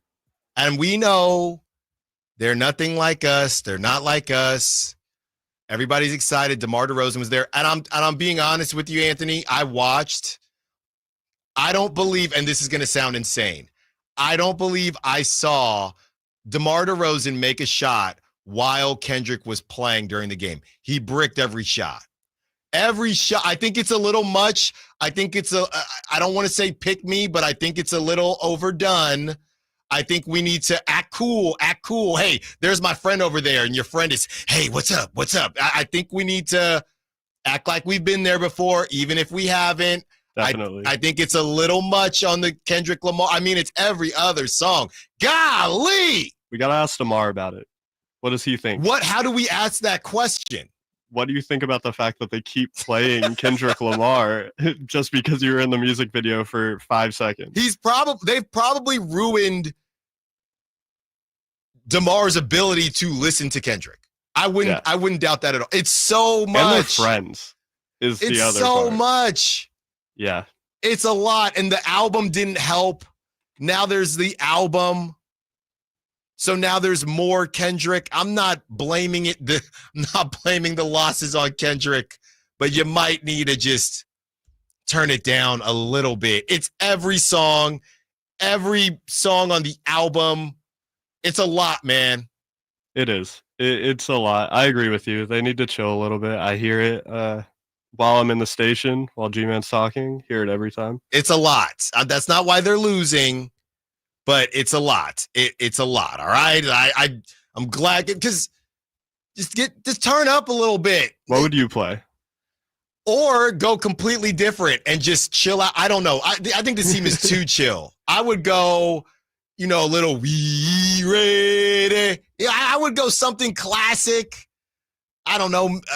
Meek Mill these days, I don't know. But just something, whatever they've been doing, something different. When I was doing the in-game emceeing for the Ballers, Oakland Ballers, where we would get ready was right next to their locker room. And if they lost, because they would be 5-6 game sets, if they lost the first couple games completely, and they would go old school, they would have some Temptations going.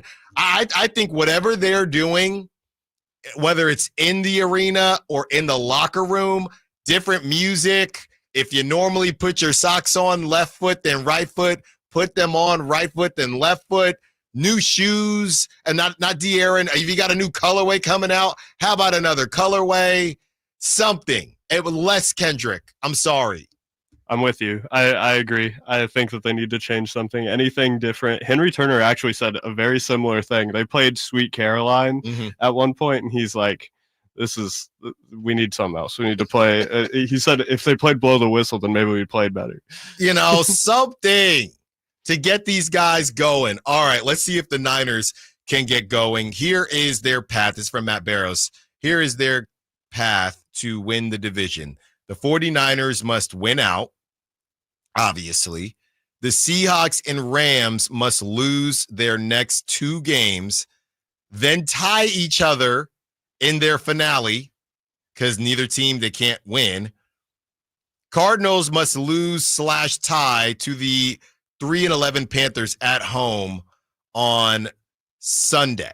So that's where we're at with the Niners. And honestly, I do think it's funny, but at this point, let's just get ready for next season. Let's get this Brock thing taken care of and let's move forward. Obviously, there's a chance, right? And the Panthers game, I believe it is going to be pretty darn cold because you had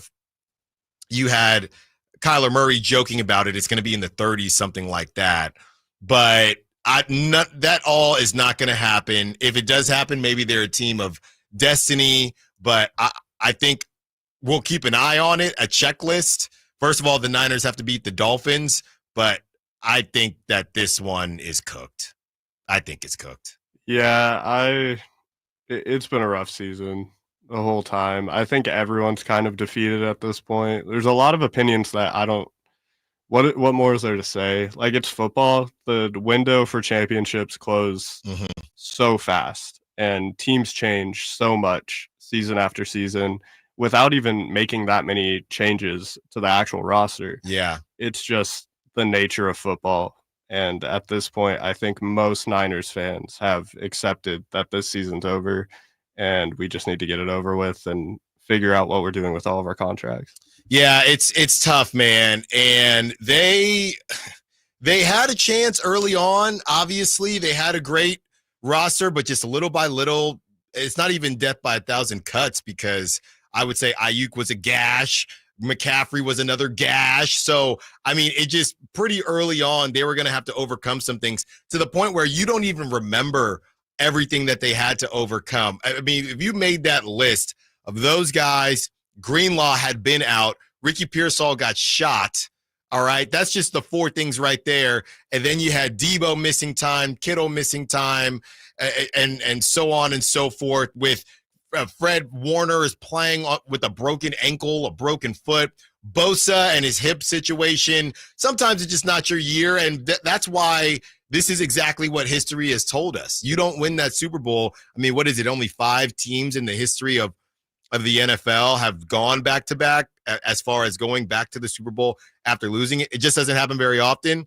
The other times the Niners have lost the Super Bowl, that next season they've stunk as well and had some bad luck. So I don't even know. I mean, obviously you want to get into the playoffs, but this team isn't equipped. I know the Lions are dealing with a lot of injuries, but this is normally where the Packers start to look better. The Vikings are pretty disrespected right now. The Eagles are kind of rolling. If the bromance between Jalen Hurts and A.J. Brown can figure it out. A.J. Brown just got cleared to play this Sunday. A lot needs to go right. And again, the fact that we're talking about the Seahawks-Rams need to tie each other in their finale, what are we talking about? Yeah.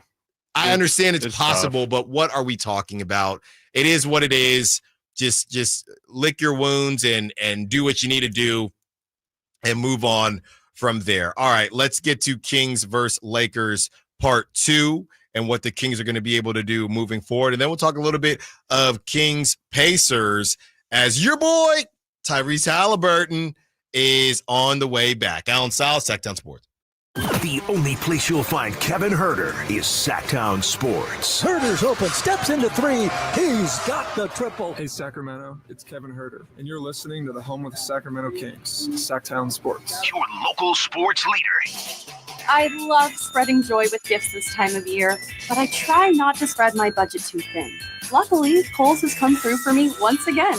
I just went and used a 25% off coupon to score so many great gifts under $20, like cozy pajamas and fleece, amazing gift sets, and beauty must-haves. So if you're looking to give more for less this season, get to Kohl's. Select styles, offers end December 24th. Some exclusions apply. See store at Kohl's.com for details. Hey everyone, it's Ted from Consumer Cellular, the guy in the orange sweater, and this is your wake-up call. If you're paying too much for wireless service, you don't have to keep having that nightmare. Consumer Cellular has the same fast, reliable coverage as the leading carriers for less. And for a limited time, new customers receive their second month free when they sign up and use promo code SECONDFREE by January 26th. So why keep spending more than you have to? Seriously, wake up and call 1-888-FREEDOM or visit consumercellular.com. Taxes, fees, and other third-party charges will apply. See website for additional details. Power Business Technology is proud to be a 100% independent, locally owned and managed Toshiba copier dealer. Local ownership cuts out the red tape, allowing ourselves to never be too busy to personally answer the call when our clients need us. Recognized for excellence in service execution, training, and customer service, we're proud to be named a Toshiba ProMasters Elite Dealer since 2021. Contact us today for all your business printing needs at 844-POWER-BZ. That's 844-769-3729. Or visit us at powercopiers.com. There's a reason why more and more people are coming from all over to Sacramento Chrysler Dodge Jeep Ram, Folsom, Elk Grove, Woodland, Roseville. And it's not just because they're centrally located next to Hagan Oaks Golf Course. It's because they make the car buying experience different than anywhere else. Yeah, of course they can get you a great price. That's the easy part. Where their general manager, Chuck Dean, and his team really make a difference is they don't believe you should have to sacrifice great customer service to get a great deal. Stomp on in today and see for yourself. That's Sacramento Chrysler Dodge Jeep Ram. It's the place where a handshake still means something. Yep, 'tis the season. Hey, if you take pride in your gift giving, here's a great idea for you. Gift cards from the Good Feet store. Okay, so arch supports aren't exactly what they've been hinting for, but you know they'd love them. And with the Good Feet lifetime warranty, it's a gift they'll enjoy forever. Buy a Good Feet gift card now, and Good Feet will boost its value 20%. That's a 20% gift from the Good Feet store. The Good Feet store in Sacramento, Roseville, Vacaville, and in Reno on South Virginia Street. The Hagan Oaks Golf Super Shop is expanding. I guess you could say the Super Shop is getting more super. That means more for you, more apparel, more equipment, more shoes, more gift ideas, more of everything you want. If you're looking for the right gift for the golfer in your life, let the friendly team of Hagan Oaks experts help you find the perfect gift.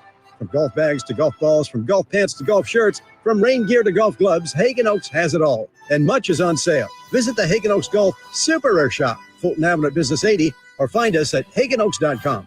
It's time now for your 49er injury report, brought to you by the offices of J.G. Winter Law. In the game versus Los Angeles, the 49ers got back 2 key defensive players in defensive end Nick Bosa and linebacker Dre Greenlaw. Greenlaw, however, experienced Achilles soreness and played little in the second half. Also, safety Javier Brown left in the second half with a groin injury. Niners lose 12-6 to Los Angeles and fall to 6-8 on the year. Next up for the 49ers, it's Miami. Serious accident. You deserve the law offices of Jeremy Winter. 877-637-3237. Jeremy lost his mother in a car accident and knows firsthand the pain caused by tragedy. That is why he became an attorney to fight for others who are going through a tragedy. If you've been seriously injured in an accident, you deserve more. You deserve better. You deserve Jeremy Winter. 877-637-3237. Sacramento's premier country music festival, Country in the Park, is coming back May 16th and 17th at Cal Expo with Bailey Zimmerman, Billy Currington, Cole Wetzel, Nate Smith, and more. You'll enjoy food trucks, rock walls, and a mechanical bull, line dancing, and more. Single-day GA tickets start at $52 at CITPFest.com. It's Country in the Park, May 16th and 17th with Good Guys Heating and Cooling. Find out more at CITPFest.com.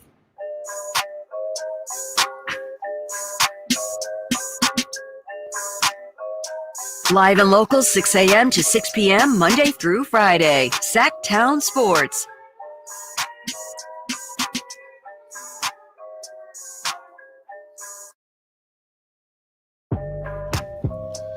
Ramsey on the text line, our guy Ramsey, who does some great producing for us as well, says, Sweet Caroline is not basketball music and needs to stay where it belongs in Boston.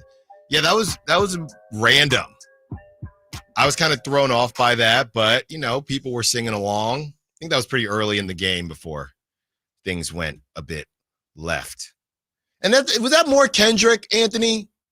Producer role, But it was at SOB, it was different. Northern California. Yeah. Yeah. But isn't Kendrick in that one? Because that's on my workout playlist. It's on the Black Panther. Yeah, it's on the Black Panther. It's on the Black Panther soundtrack. Yeah, right. He's there, but it's a good song still. All right, there you go.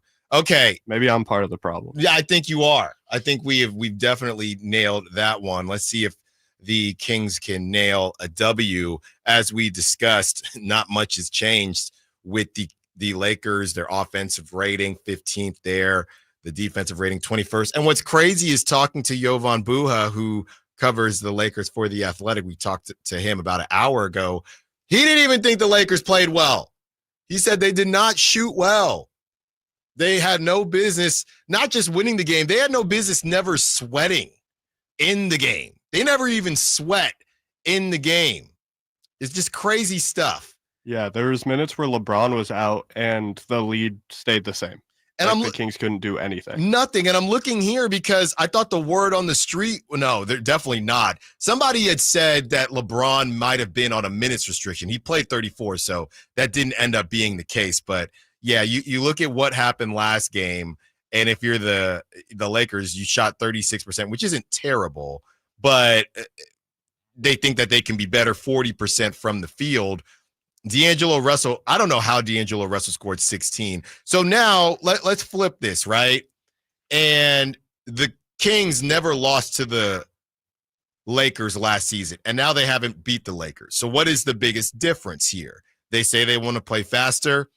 Did it seem like they were playing faster last night? No.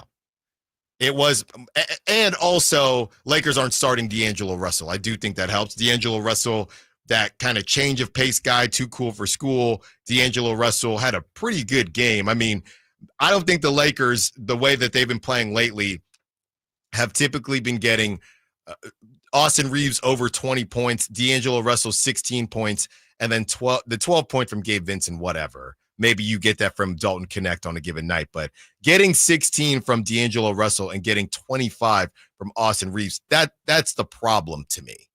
That is the biggest problem to me. Anthony Davis with his 20, they're saying on here it says 19 rebounds. I saw he had 20 rebounds. So I think something might have got changed. Yeah, there might have been a correction. I printed this out recently, but they might have changed it since they put the PDF online. Either way, it was a ton of rebounds for Anthony Davis, 21 points, just a ridiculous double-double there. And you had LeBron James, who eclipsed the minutes played record, 19 points and 7 assists with 6 rebounds. So fairly quiet night for LeBron. I mean, first game, it was, if it wasn't for that LeBron vintage takeover, the Kings would have won it. Well, he didn't take over in this game, and the Kings still were unable to win. How about LeBron turning back the clock, though, on the one chase down block?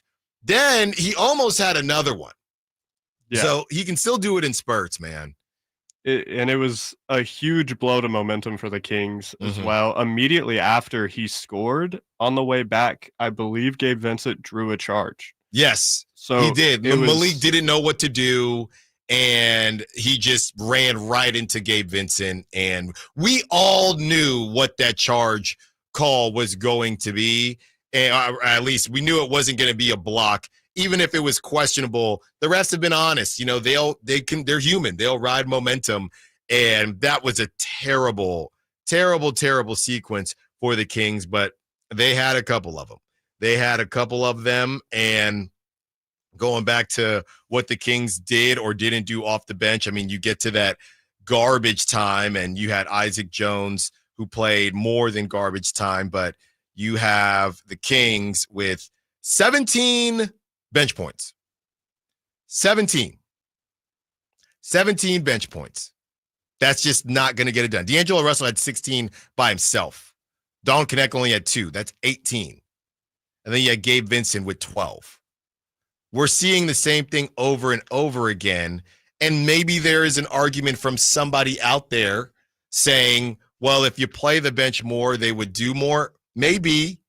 I'm willing to listen to anything. I've been listening to everything and anything all game long. Anything is possible. Like, that makes sense for some games, but yesterday Kevin Huerter played 25 minutes and only shot the ball 4 times. He went 50%, but we need something from the bench. And if you're the top player coming off the bench, it's him or Keon.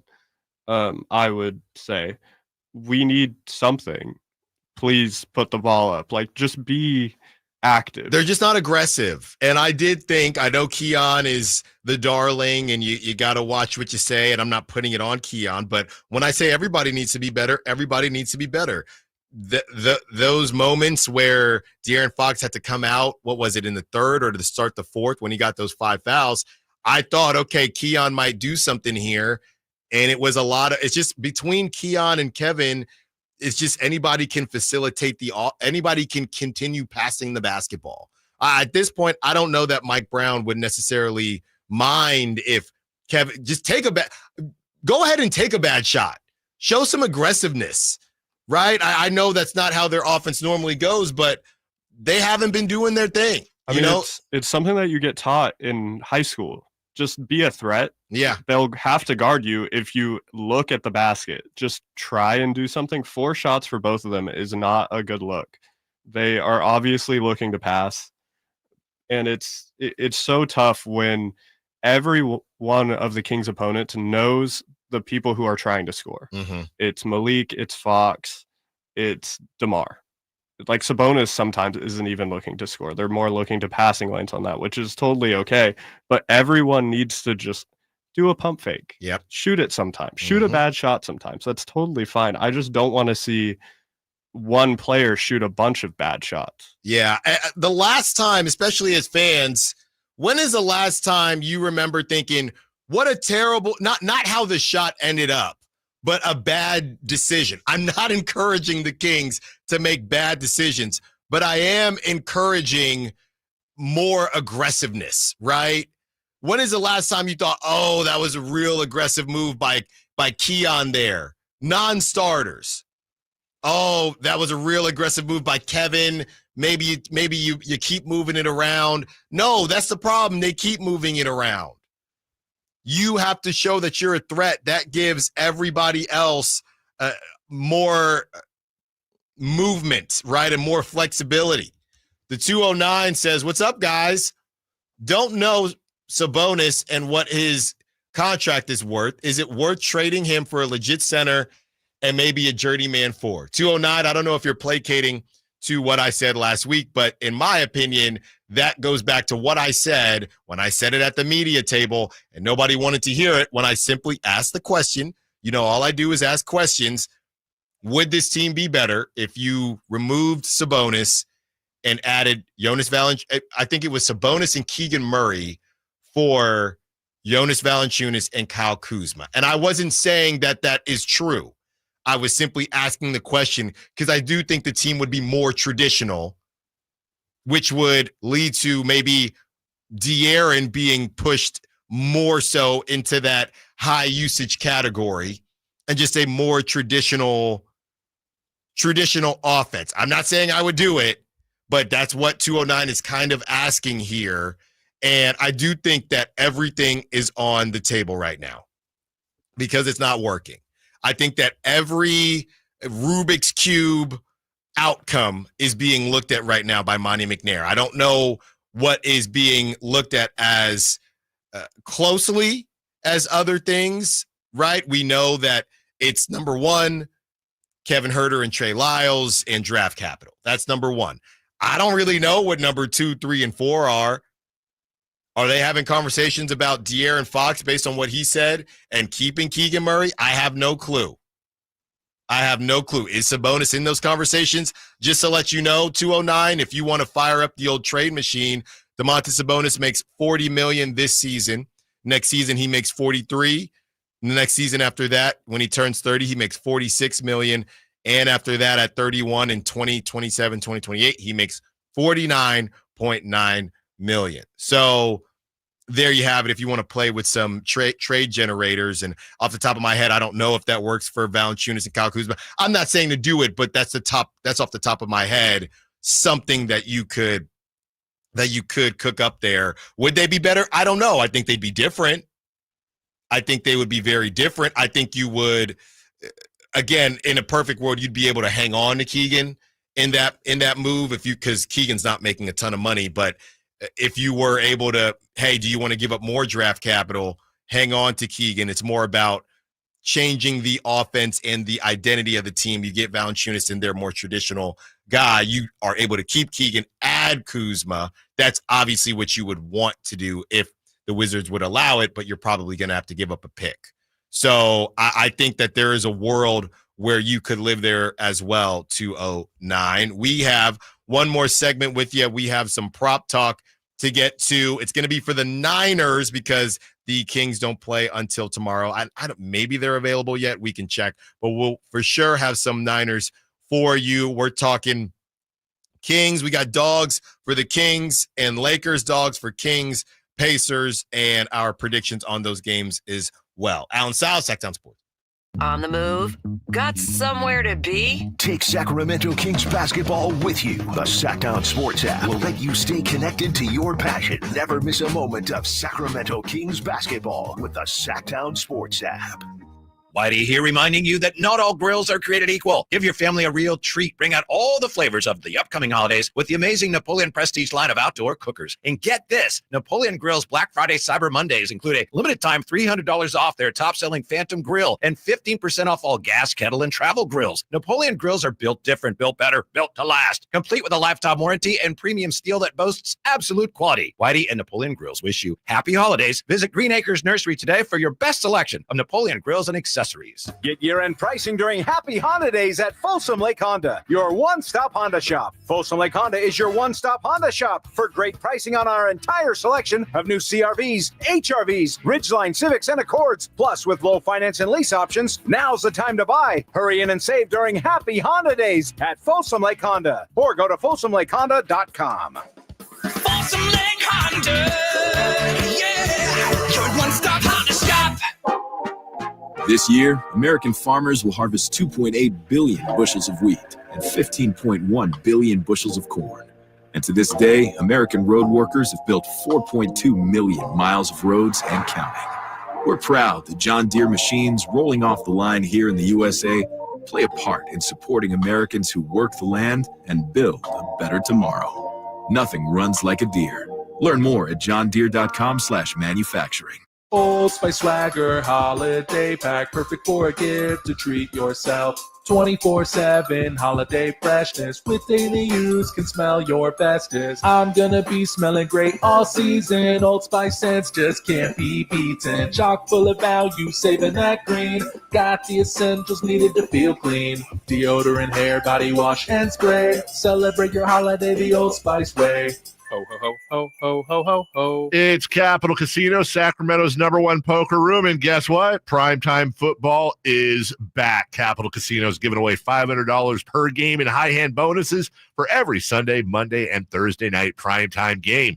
As always, offering the best food, the best service, and the best action with the most variety of games in the region, conveniently located in downtown Sacramento. So check them out, Capital Casino, and always remember to gamble responsibly. 1-800-GAMBLER. The most wonderful time of the year has officially begun at Fasteners Inc. Tool Outlet in Sacramento.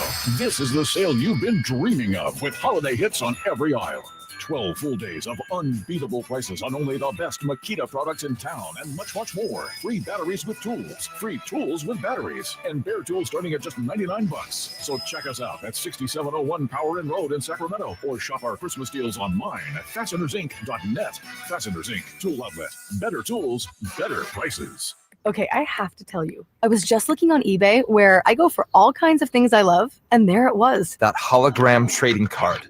One of the rarest. The last one I needed for my set. Shiny like the designer handbag of my dreams. One of a kind. eBay had it, and now everyone's asking, ooh, where'd you get your windshield wipers? eBay has all the parts that fit my car. No more annoying.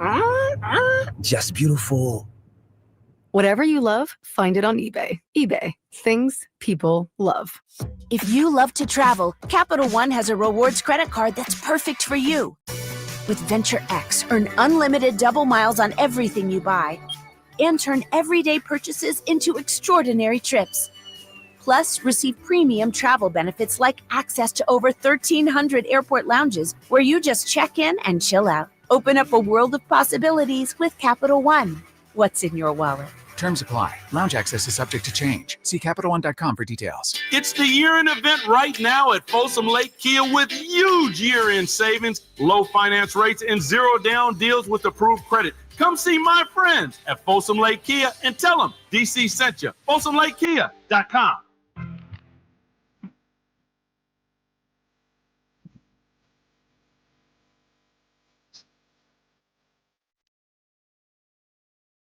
Your home for Kings basketball for over 25 seasons. Sacktown Sports. He's on a quest. Chilling. Just chilling, man. There's no true destination. No, describe the waters. 15 more minutes with you, then we will hand you over to the drive guys, Whitey Gleason, Kyle Draper, and Jay Johnson. It will be quite the weekend with the college football playoff getting going tomorrow. Tennessee taking on Ohio State. I'm excited for that one. I'm excited for Clemson and Texas. And excuse me, Indiana Notre Dame is today at 5:00. Indiana at Notre Dame. So that one is the one. I know there are a bunch of Notre Dame fans, but maybe that's the one where they said, all right, let's do this one on Friday, with the Indiana kind of being a basketball school. So they're sneaking that one in. SMU Penn State tomorrow, 9 a.m. You have Clemson and Texas tomorrow as well. And you have Tennessee and Ohio State at 5 p.m. So that will be a lot of fun. I can't wait to watch that and see what happens there. We're about to get into this prop talk with the Niners and give our predictions for Kings Lakers and Kings Pacers. 209 on the text line says Keegan is back to passing up shots again. Probably a confidence thing. As far as putting Sabonis in a trade package, I thought the same thing. He is a great rebounder, facilitator, and 18 to 23 points per game, but does he work with the other scorers on the team? And somebody else says 707, our offense doesn't seem to execute with the clear synergy. Yeah, as far as the 209 is concerned, I think anything is on the table, right? They haven't been doing the DHO Sabonis everywhere thing. His assist numbers are down, so they have been getting away from it, but you have to look at everything. This is not a Domantas Sabonis thing. This is not a DeMar DeRozan thing. This is not a Keegan Murray thing. It's not a De'Aaron Fox thing. I think at this point in time, everything needs to be looked at. And how that is prioritized, hey, that's why they're in the positions they're in as far as Monty McNair and Wes and that exec team. Russell on the Sack Chat says Keegan probably has the most value. He should absolutely be available. He also goes on to say, trade Fox before Sabonis every day of the week. It's interesting. Sabonis is already locked up. You don't have to worry about any contract stuff. As I mentioned, he is locked up on his deal. That could make it easier. That could make it difficult just from a connection standpoint. De'Aaron Fox, there's a lot of conversation going on with De'Aaron Fox and his contract. So is it easier to find a replacement for Sabonis or De'Aaron Fox? That's probably another way to ask that question, or an upgrade, if you will. I think that Sabonis, you're probably looking at two players. De'Aaron Fox, I think you're looking at a younger guy that you hope gets there. None of the teams that you would have the conversation about, if you wanted to have a conversation about the Hawks and trade, they're not going to do that deal, because I think at that point they just decide to hit restart. So I don't know. You'd be taking a chance on an up and coming guy that you think could be as good as De'Aaron Fox or better one day. Yeah, the bigger question is always what can you get from the person, rather than should you trade this person over another person. Mm-hmm. It's a big thing with fit. And another thing that a lot of people overlook is wanting to be in Sacramento is a pretty big deal for Sacramento. Mm-hmm. There's not a lot of people, unfortunately, who are like, I need to be a Sacramento King. Yes. And I know that Fox isn't. Like, we've had the conversation about Fox being like super kind of controversial recently about whether or not he wants to be here. But like, I was in high school watching De'Aaron Fox play Lonzo Ball live, and I'm like, this dude's going to save the team. And I know that, like, it's King stuff. Things are different. But him just expressing, like, I like Sacramento is kind of a big deal. I know Sabonis does the same thing, but that has value. Yeah. Is kind of what I'm saying. Yeah. I think that there are two ways to look at this, and Domantas Sabonis and De'Aaron Fox, I do think they want it to work. You listen to these guys talk, they want it to work, and nobody can put their finger on why it's not working. And would it feel premature if they did move off of one of those guys? Some would argue yes, some would argue no. The other thing you have to think about when people want to tweak stuff and or blow it up is when is the last time the Kings had a team this good? And if the answer is not often, right? Absolutely. So how much are you willing to move off of a team that you have never really seen before, and you're just going to assume that they're going to do it again? You're going to move off this team because it's not good enough, and you're just going to assume that with the history the Kings have had, you're going to nail whoever you get back for De'Aaron Fox. I get it. I know scared money don't make no money, but you got to also look at the history and say, and that shouldn't handcuff you, but that's part of the struggle here. You also need to understand how hard it is. Like, the people who are calling for Mike Brown to be fired, remember how long it took to get a coach? Yeah. Like, years and years and years. And before this Beam Team run of being competitive, before that, the highest thing that I can remember, I'm 23, the highest point from my, like, conscious lifetime, so I missed out on the Mike Bibby days, but the scores with Dave Yeager, which was just like an under 500 team, but at least they did something. Buddy Hield scored. He won a 3-point contest. Right. And it's a very easy place to fall back down to. It's hard to build a basketball team, especially when there's not like an established culture in Sacramento, especially with the organization. And I think that they're working hard to establish that. And that's why it's so hard. Like, we talk about the Heat, and the Heat have something to fall back on. They have a history of being the Heat. Heat culture, all that. And here it's like, it's the Kings from the outside looking in. And for the players, no one on the team, as far as I'm aware, is from Sacramento. So it's not like they have this super personal connection yet, and it's tough. It's a tough place to look at it from, because as fans we all want everything to work out, but from a player's perspective, it is a tough thing to think about. Like when everything's going wrong, you're like, what are we even doing here? Yeah, by the way, we said it wasn't going to be all negative, all show long, and it Frankie Cardicelli just posted this. Looks like post-practice, the Kings saying happy birthday to De'Aaron Fox, who turns 27 today. So look, maybe 27 will treat De'Aaron better than 26. So it looks like, I'm watching the video now, everybody in good spirits, everybody smiling. Maybe 27 De'Aaron Fox is going to be just the beginning of something new, something fresh. He is undefeated as a 27-year-old. Okay, he is undefeated as a 27-year-old. We'll see if that continues tomorrow. All right, before we do dogs, just real quick, because we wanted to get to this and hopefully make you guys some Christmas cheese for the prop talk for the Niners Dolphins. I'm falling for the trap. Brock Purdy seems to normally go off after a really bad game, and I'm looking at 240. I don't know if it's raining in Miami, but I'm looking at Brock Purdy over 242.5 yards. I'm smashing that. I'm smashing that over. That's what I'm taking this weekend. I'd take that as well. It's a Miami defense. Yeah. And Brock, as inconsistent the 49ers have been, I still believe in Brock Purdy as being a good quarterback. And with the pieces he has, I'm hoping for a big game for him. Who you got, Anthony? I'm looking at Deebo Samuel, which... Man, I've taken him every week saying, this is going to be the week. You're doing it wrong. You smash the under. And you are winning. It's the easiest thing.